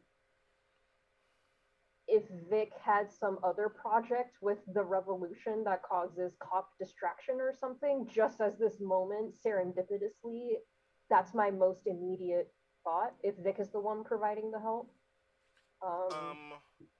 Because if you wanted a serendipity help, it would probably be more reasonable for Nina because she's probably out delivering stuff.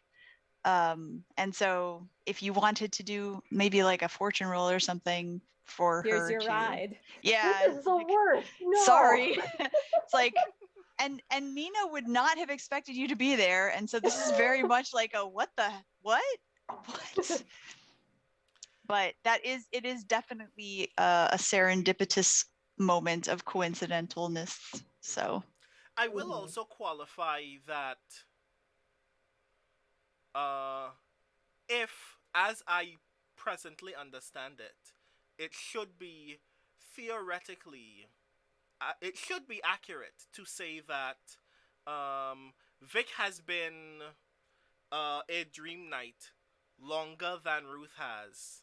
Yes. And therefore, at some point, Ruth would have had to learn the process of what do I need to do in order to be safe in Port Cloud in the middle of the night when people don't know why the hell I'm in someone else's house, leaving their bedroom while they're still asleep. And part of that would include knowing how to interact with slash avoid the cops, which I'm perfectly fair to say is a thing Vic has taught you, which would qualify as a social link in that opportunity.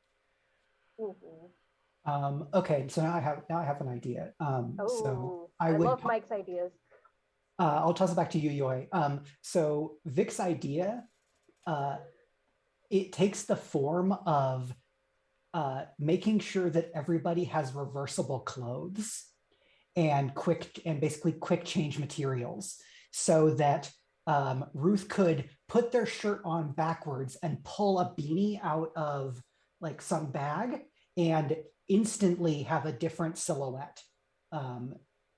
That Vic, as an active revolutionary who is in with people who are doing like direct action, like vigilantism, would need to be able to make quick fades. And so we could flash back to Vic talking at least Ruth and possibly other people through the basically like walk past a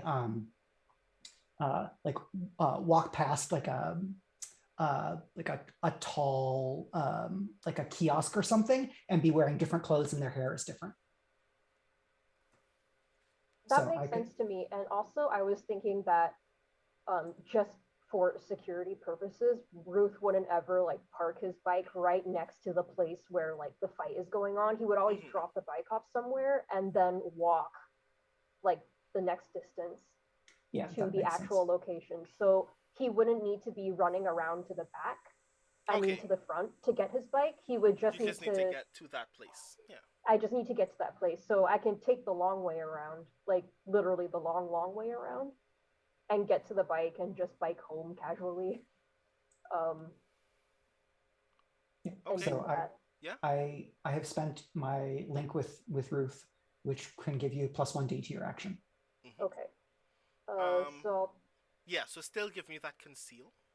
Okay, so that's 2d6. That's a 6 and a 4, I believe. Nice. Thank you, Vic. Says the player of Ruth, not actually Ruth.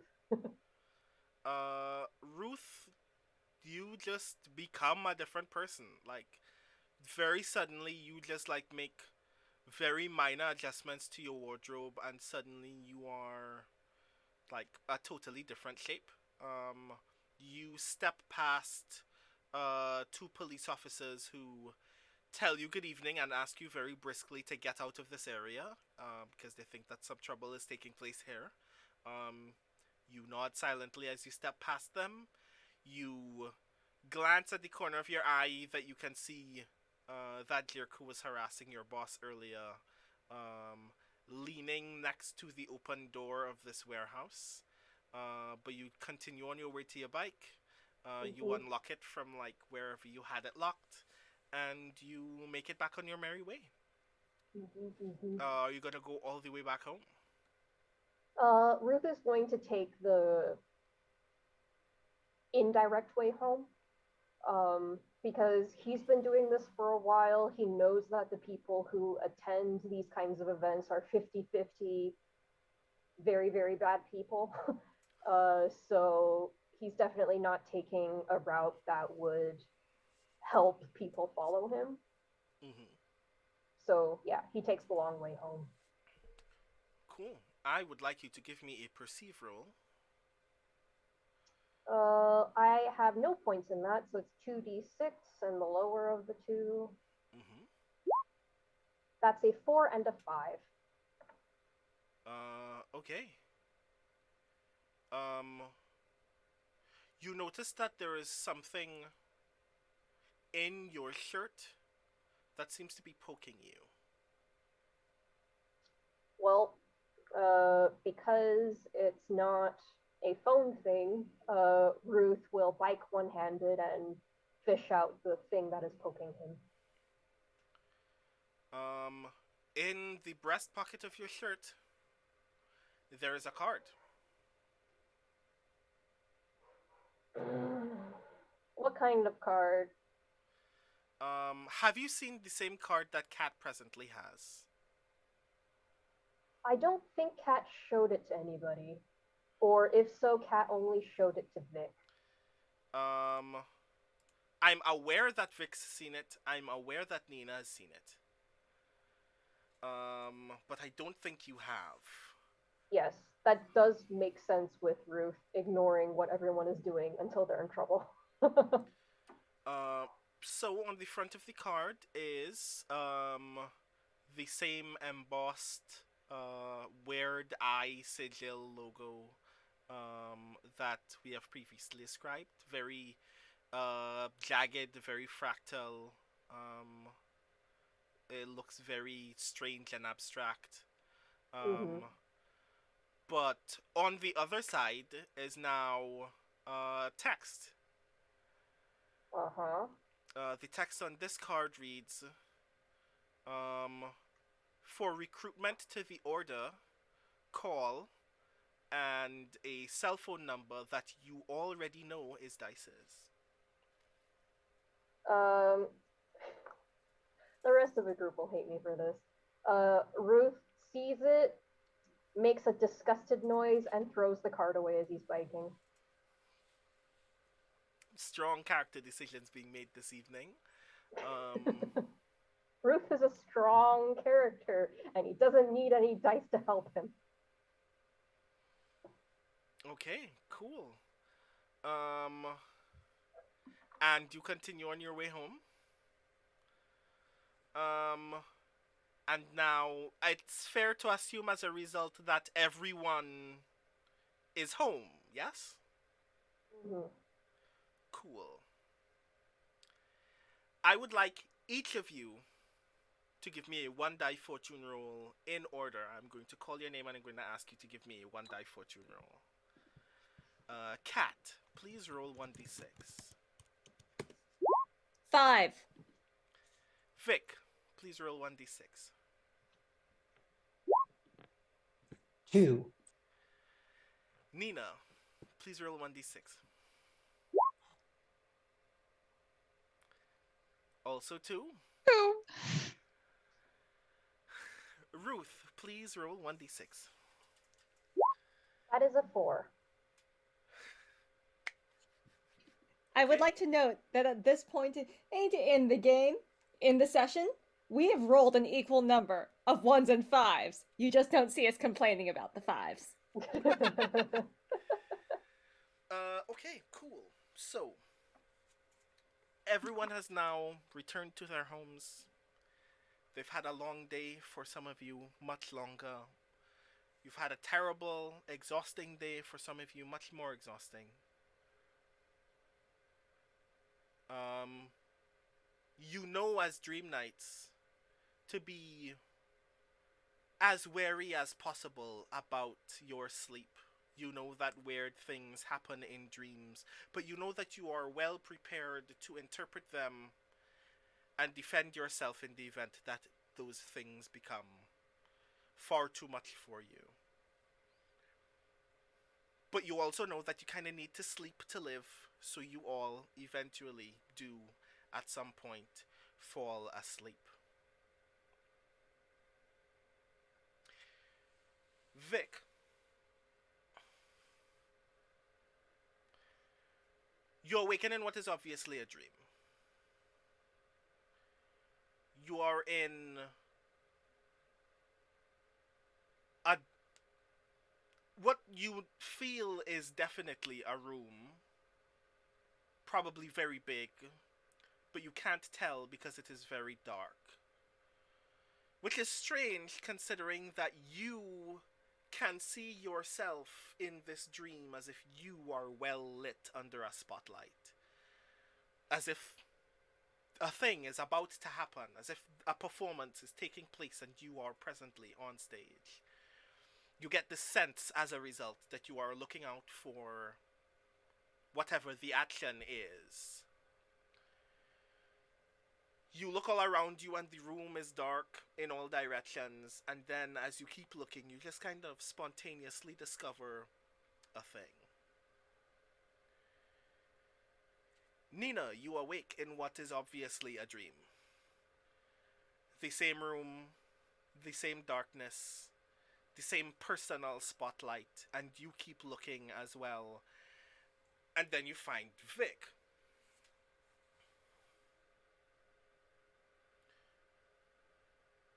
Both of you feel like saying something to each other, but because this is a dream, because your body in this dream has nothing to say, you don't say anything to each other. You just have this sense in this moment that you'd like to point out that this is kind of weird, but you don't.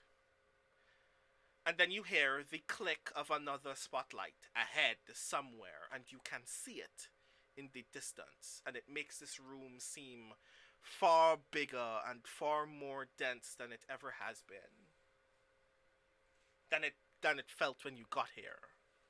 And you walk toward it, and it feels like you're walking forever, but it also feels like you've gotten there very suddenly.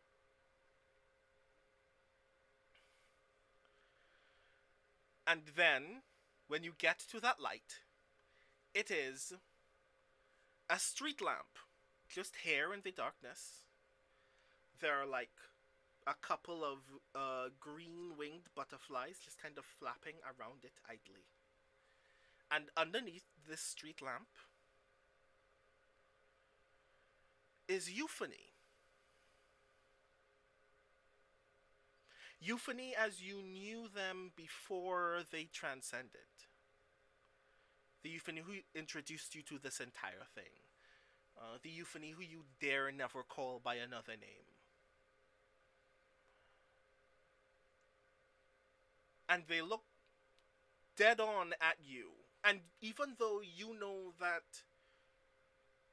the other person in this dream with you is standing quite a ways away from you, each of you knows that Euphony is looking at you and also looking at the person that you came into this dream with. You don't know how. It's a dream. You don't question it.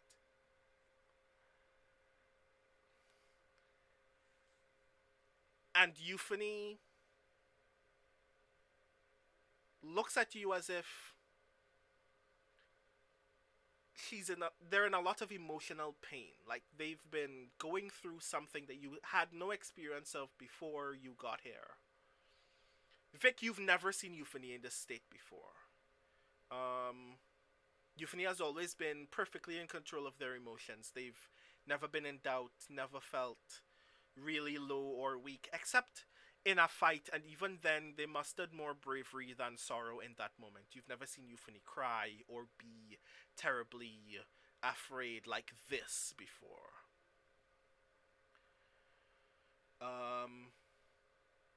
Nina, this is altogether kind of strange for you. It feels kind of weird overall to see what looks like a kind of fear in Euphony's eyes in this moment. And they look at you and say, I keep having this dream that I'm in a hole.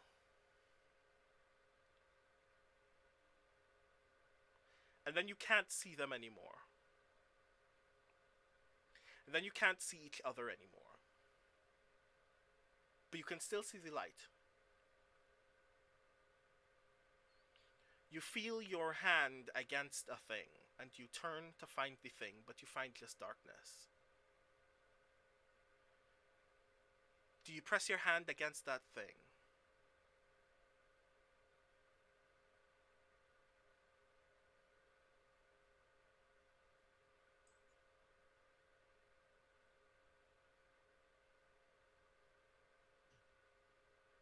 So I think Vic is flying toward the light because it's dreams, and in dreams you can fly. I would like you to give me a defy roll. Okay. I have both defy and flow, if one of those would have greater effect.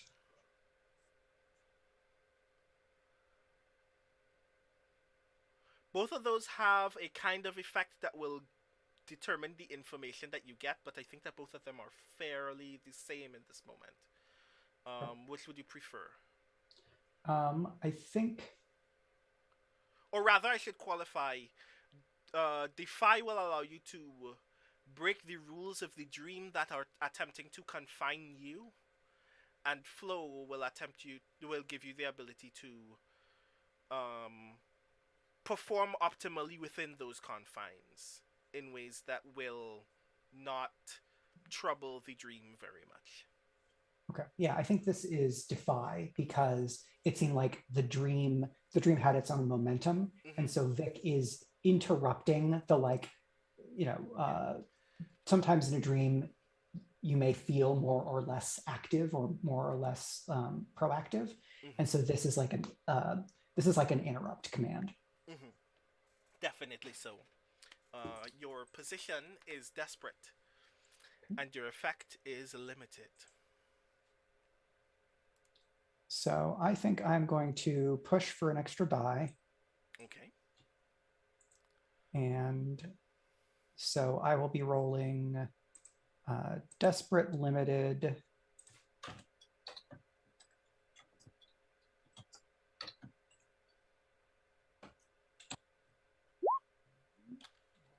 Two D6.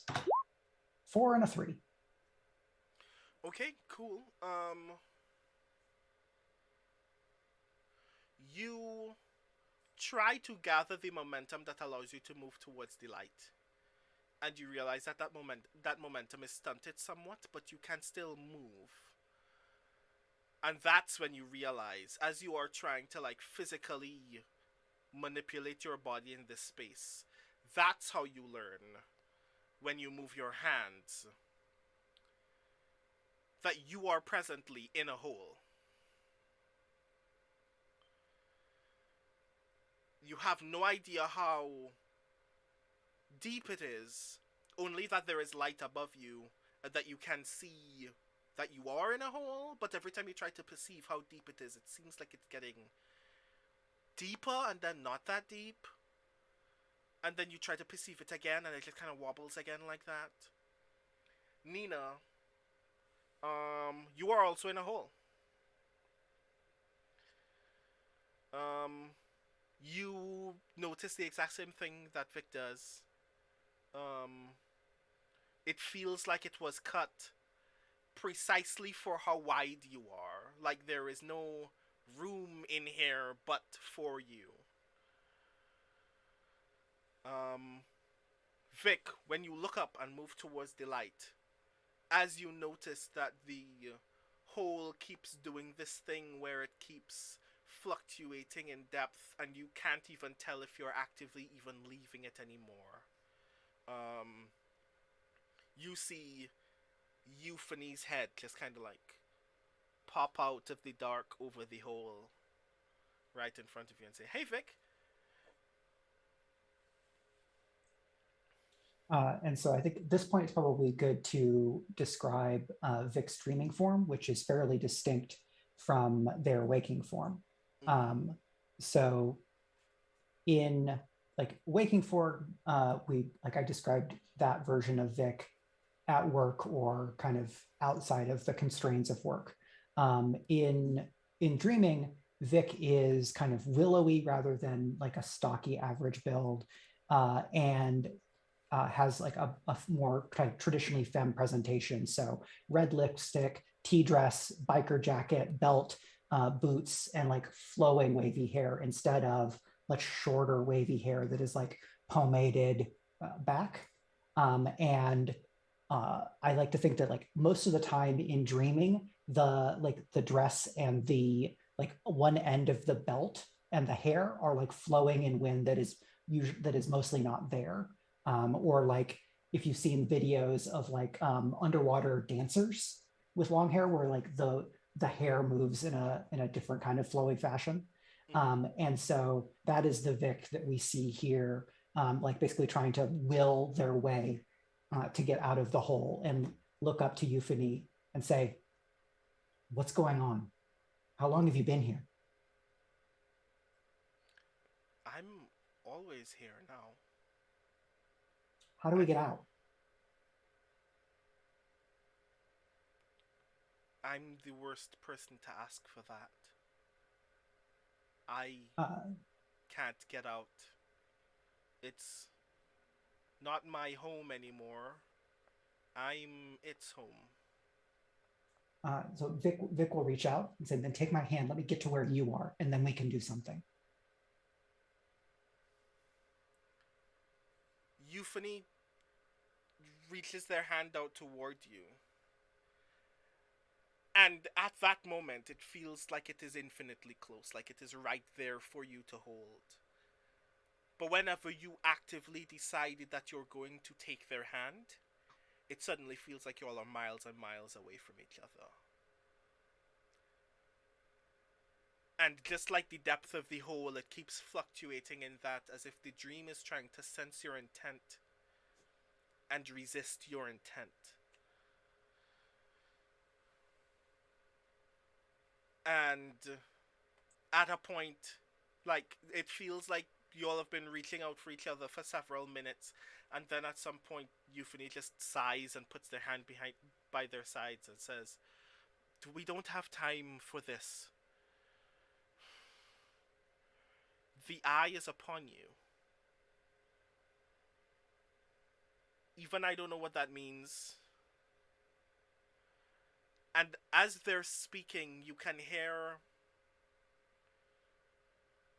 a thing that sounds like an echo, but when you listen more closely, it sounds like dozens of separate voices all repeating Euphony's words.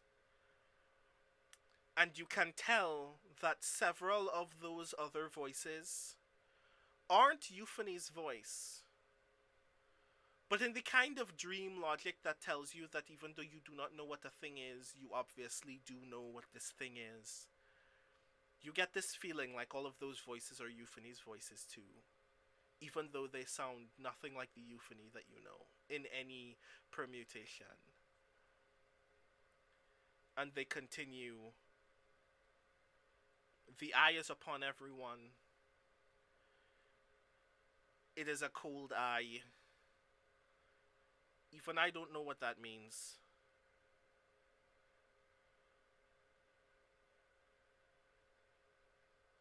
And it feels at a moment that Euphony is trying to struggle for more words.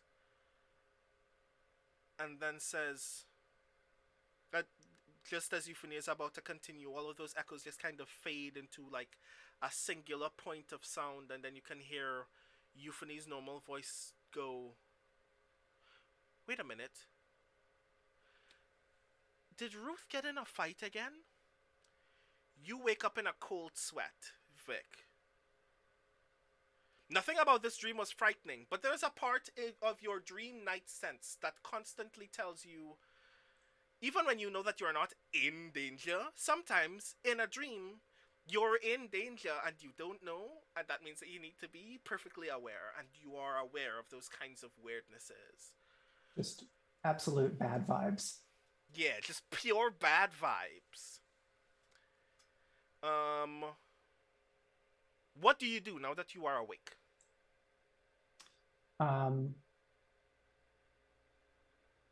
Check the time and then hit up the group text and ask people like, sound off. Did you just have a weird ass dream with Euphony? Okay. The time, I will tell you, is like 1:30. You have barely slept.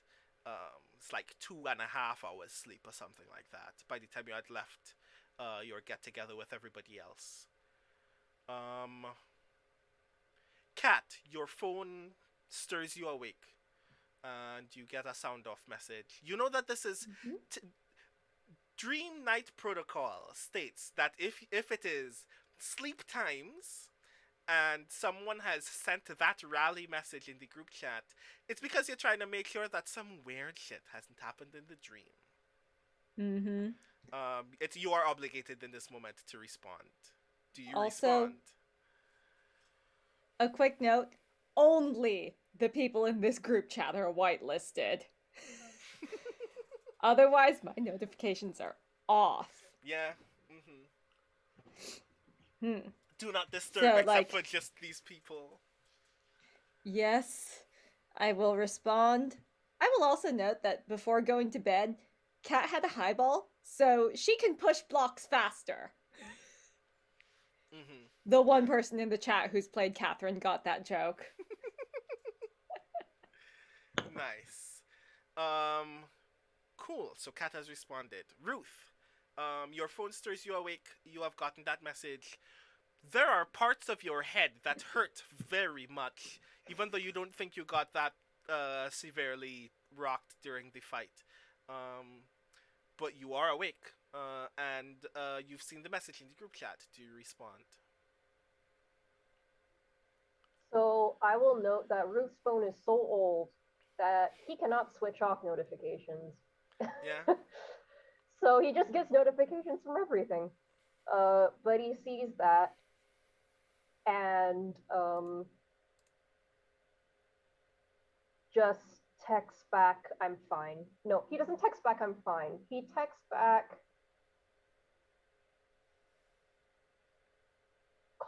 capital I. Yeah, that works. That you all know that that's typically how Ruth would respond. 1 minute passes. 2 minutes pass. Nina,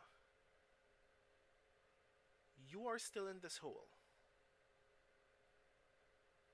And that's where we're going to end tonight's session of Fractal Spire.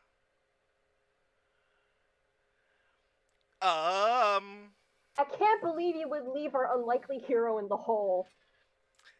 I mean, No, is like, the if unlikely I'm the only hero. one. Yeah, if Brandon had asked what does Nina do, the only thing Nina would have tried to do is go, hello, is anybody there? So Nina is not. Sorry. Yeah. I mean, that was what I imagined. So yes. Say, if you want that to be the outro, it's Nina just in the hole going, hello? Yeah. So I guess we should start with you then, since you are in a hole. How do you feel about tonight's session? Nina's very concerned. Concerned Apparently alone? my camera just did weird things, I guess, and autofocused away from me somehow.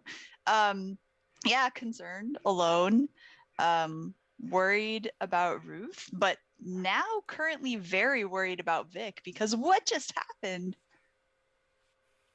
Yeah, a lot indeed has just taken place. Vic, how do you feel? Well, Vic's promise to Nina is, I will die before I let the conspiracy take Nina. So Vic will be very worried when they figure out what's going on. Oh yes, I remember, because you do have a vague historical relationship to the conspiracy or to its origins that will be noteworthy in when we get back into the action. So it's actually suddenly very telling that the dice decided maybe Vic should have this moment. So cool. Ruth, you got in a fight.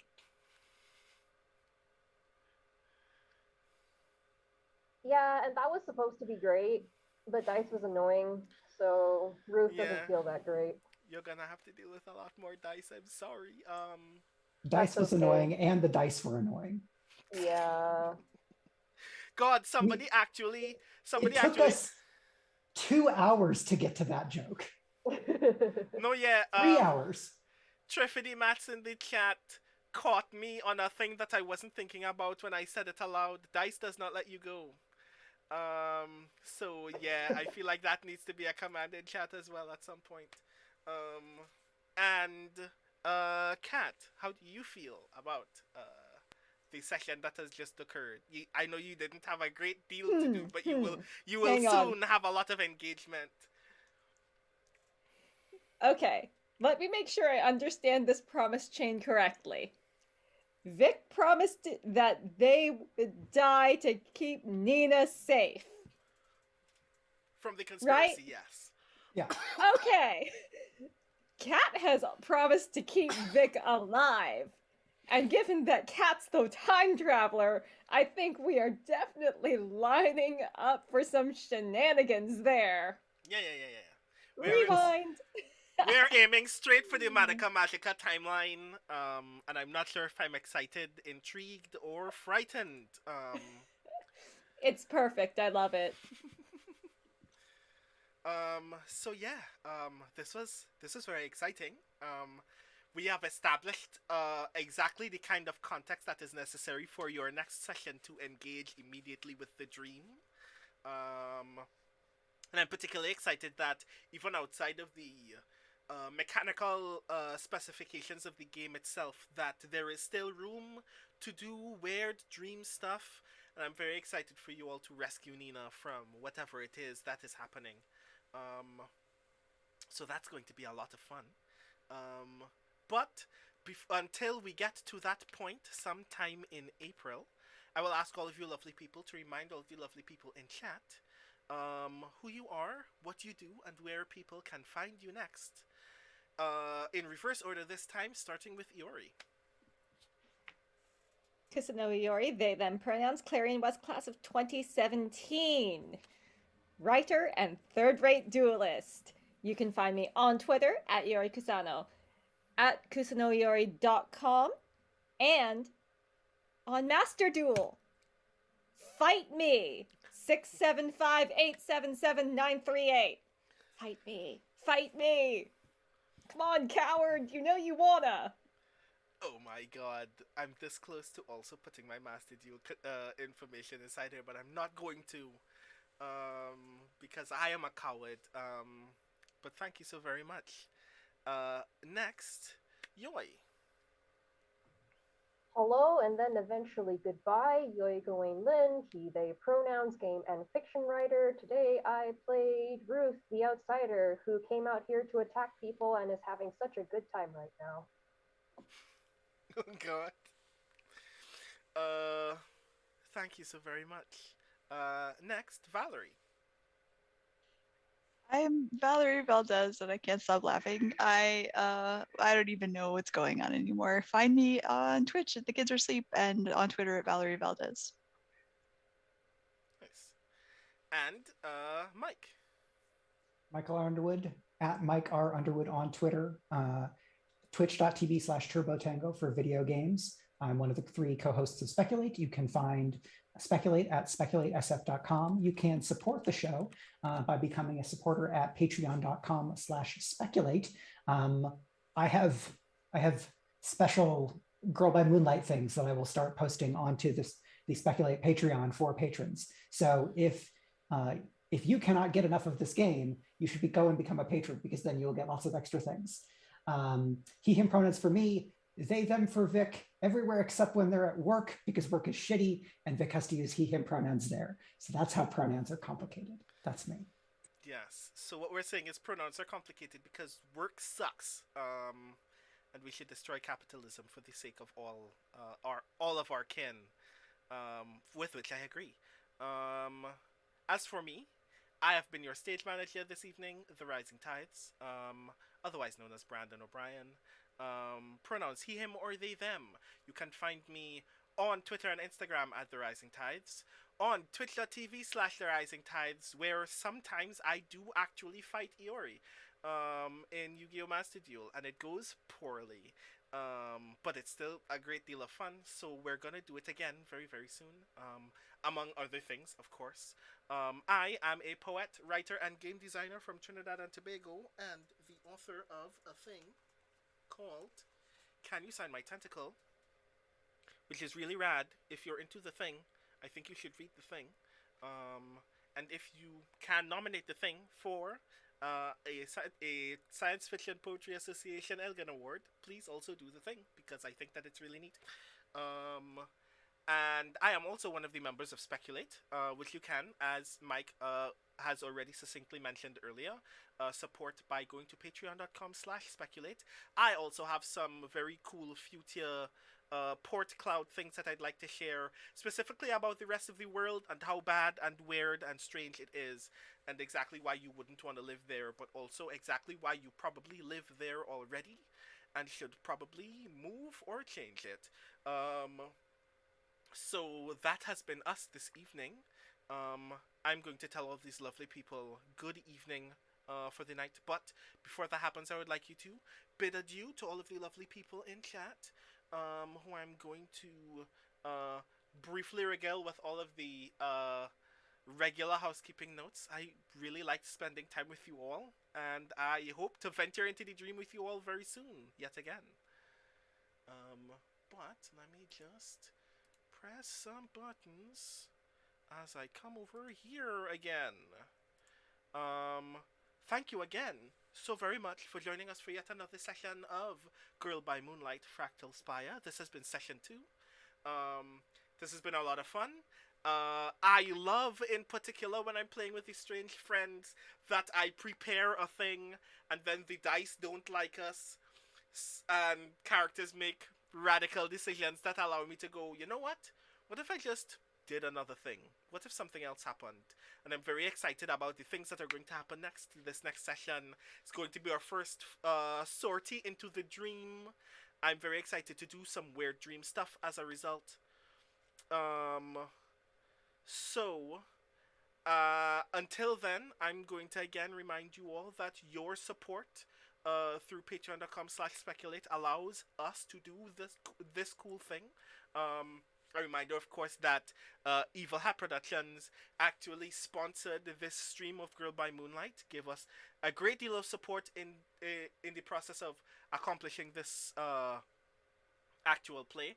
Much thanks as well to Andrew Gillis for not only providing us with the content, including updating the present play sheets with cool stuff that I hope to invoke in future games very, very soon, which is why I'm very excited that we're getting into dream stuff.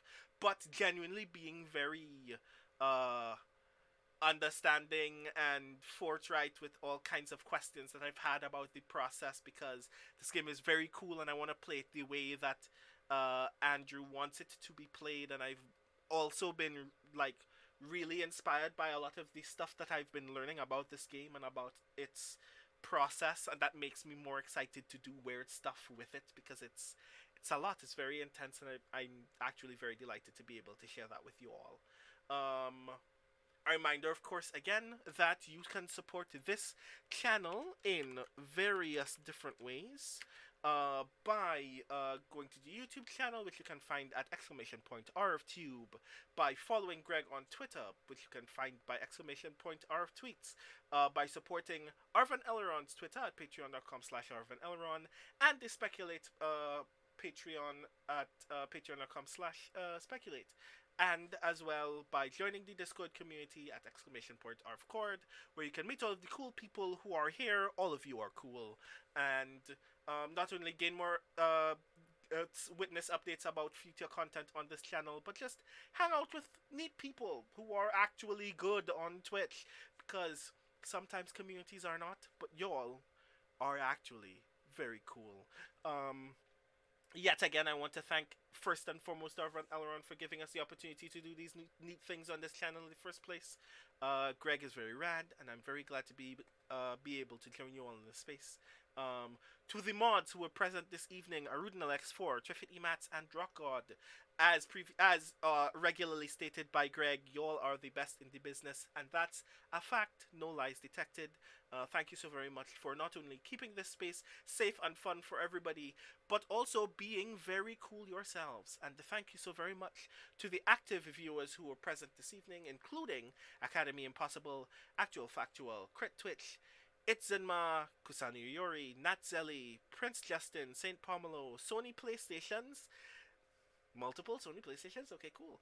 The Kids Are Asleep, The Sparkly Wallflower, Turbo Tango, and Von Meat. Thank you so very much for being so rad, and I hope that you will join us very soon for our next session of Girl by Moonlight Fractal Spire, which will be sometime in April, a date to be determined, but a reminder that there will be no content on Monday, but on Tuesday there will be a thing One of which should be Adventures in Middle-earth Erebor Adventures. And then the final vote for the Patreon Fuel Chat Chosen Game of the Month, which, one of those things I'm very excited about, but we'll see if it wins. And I'm not even going to tell you what it is, but I hope you will tune in at 12 EDT, because time zone shenanigans for that. And then at around 4 p.m. Eastern Daylight Time, Pen and Pixels D&D with GOG Ghosts of Saltmarsh over at twitch.tv/GogCom if you want to check that out. And finally, at what should be 9 p.m. Eastern Standard Time, the Art Vocalists with more Planescape Torment. So, a reminder again, nothing on Monday, but there is a heap of content available for you on Tuesday if you want to check it out. A reminder as well that while the date for our next game of Fractal Spire is to be determined, please join me next week Sunday for another session of Sound Clash the Clampdown, featuring lovely people like Victor Villavicencio, Amor Amoraz, Katie Chin, and Iro Kusano, as we venture more into the weird musical world of Sonata 6, just after some hostile, violent stuff have just happened. So that's going to be a lot of fun as well. So until then, thank you so very much. I hope that you have a wonderful night. I hope that you enjoy the rest of your week. And last but not least, sweet dreams and safe dreams. I hope to see you all very, very soon. Have a good night, everyone.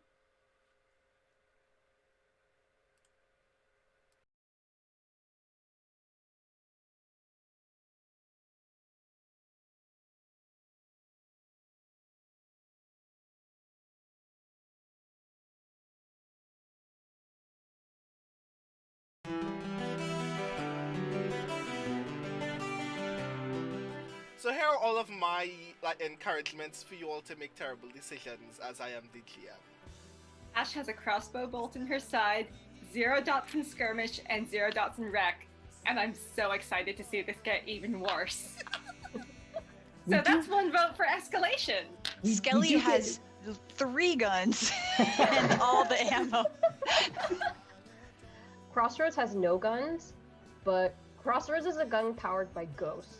Have we established that your guns are special to you? I feel like we're establishing that your guns are special to you. Before this crew, they were my only friends. You've known us for 5 days. You've known those guns a lot longer. These are my babies. Yeah. I just want to say, Rowan was starting to do this, and then he realizes to harvest, this doesn't help. Like, don't do that. This is not. No. This is Like, not don't do this. this. Like, yeah. Doing this to an executioner? Yeah, that's not what you want. Like this, like We call that the go sign, you know? Like, yeah. Oh, man.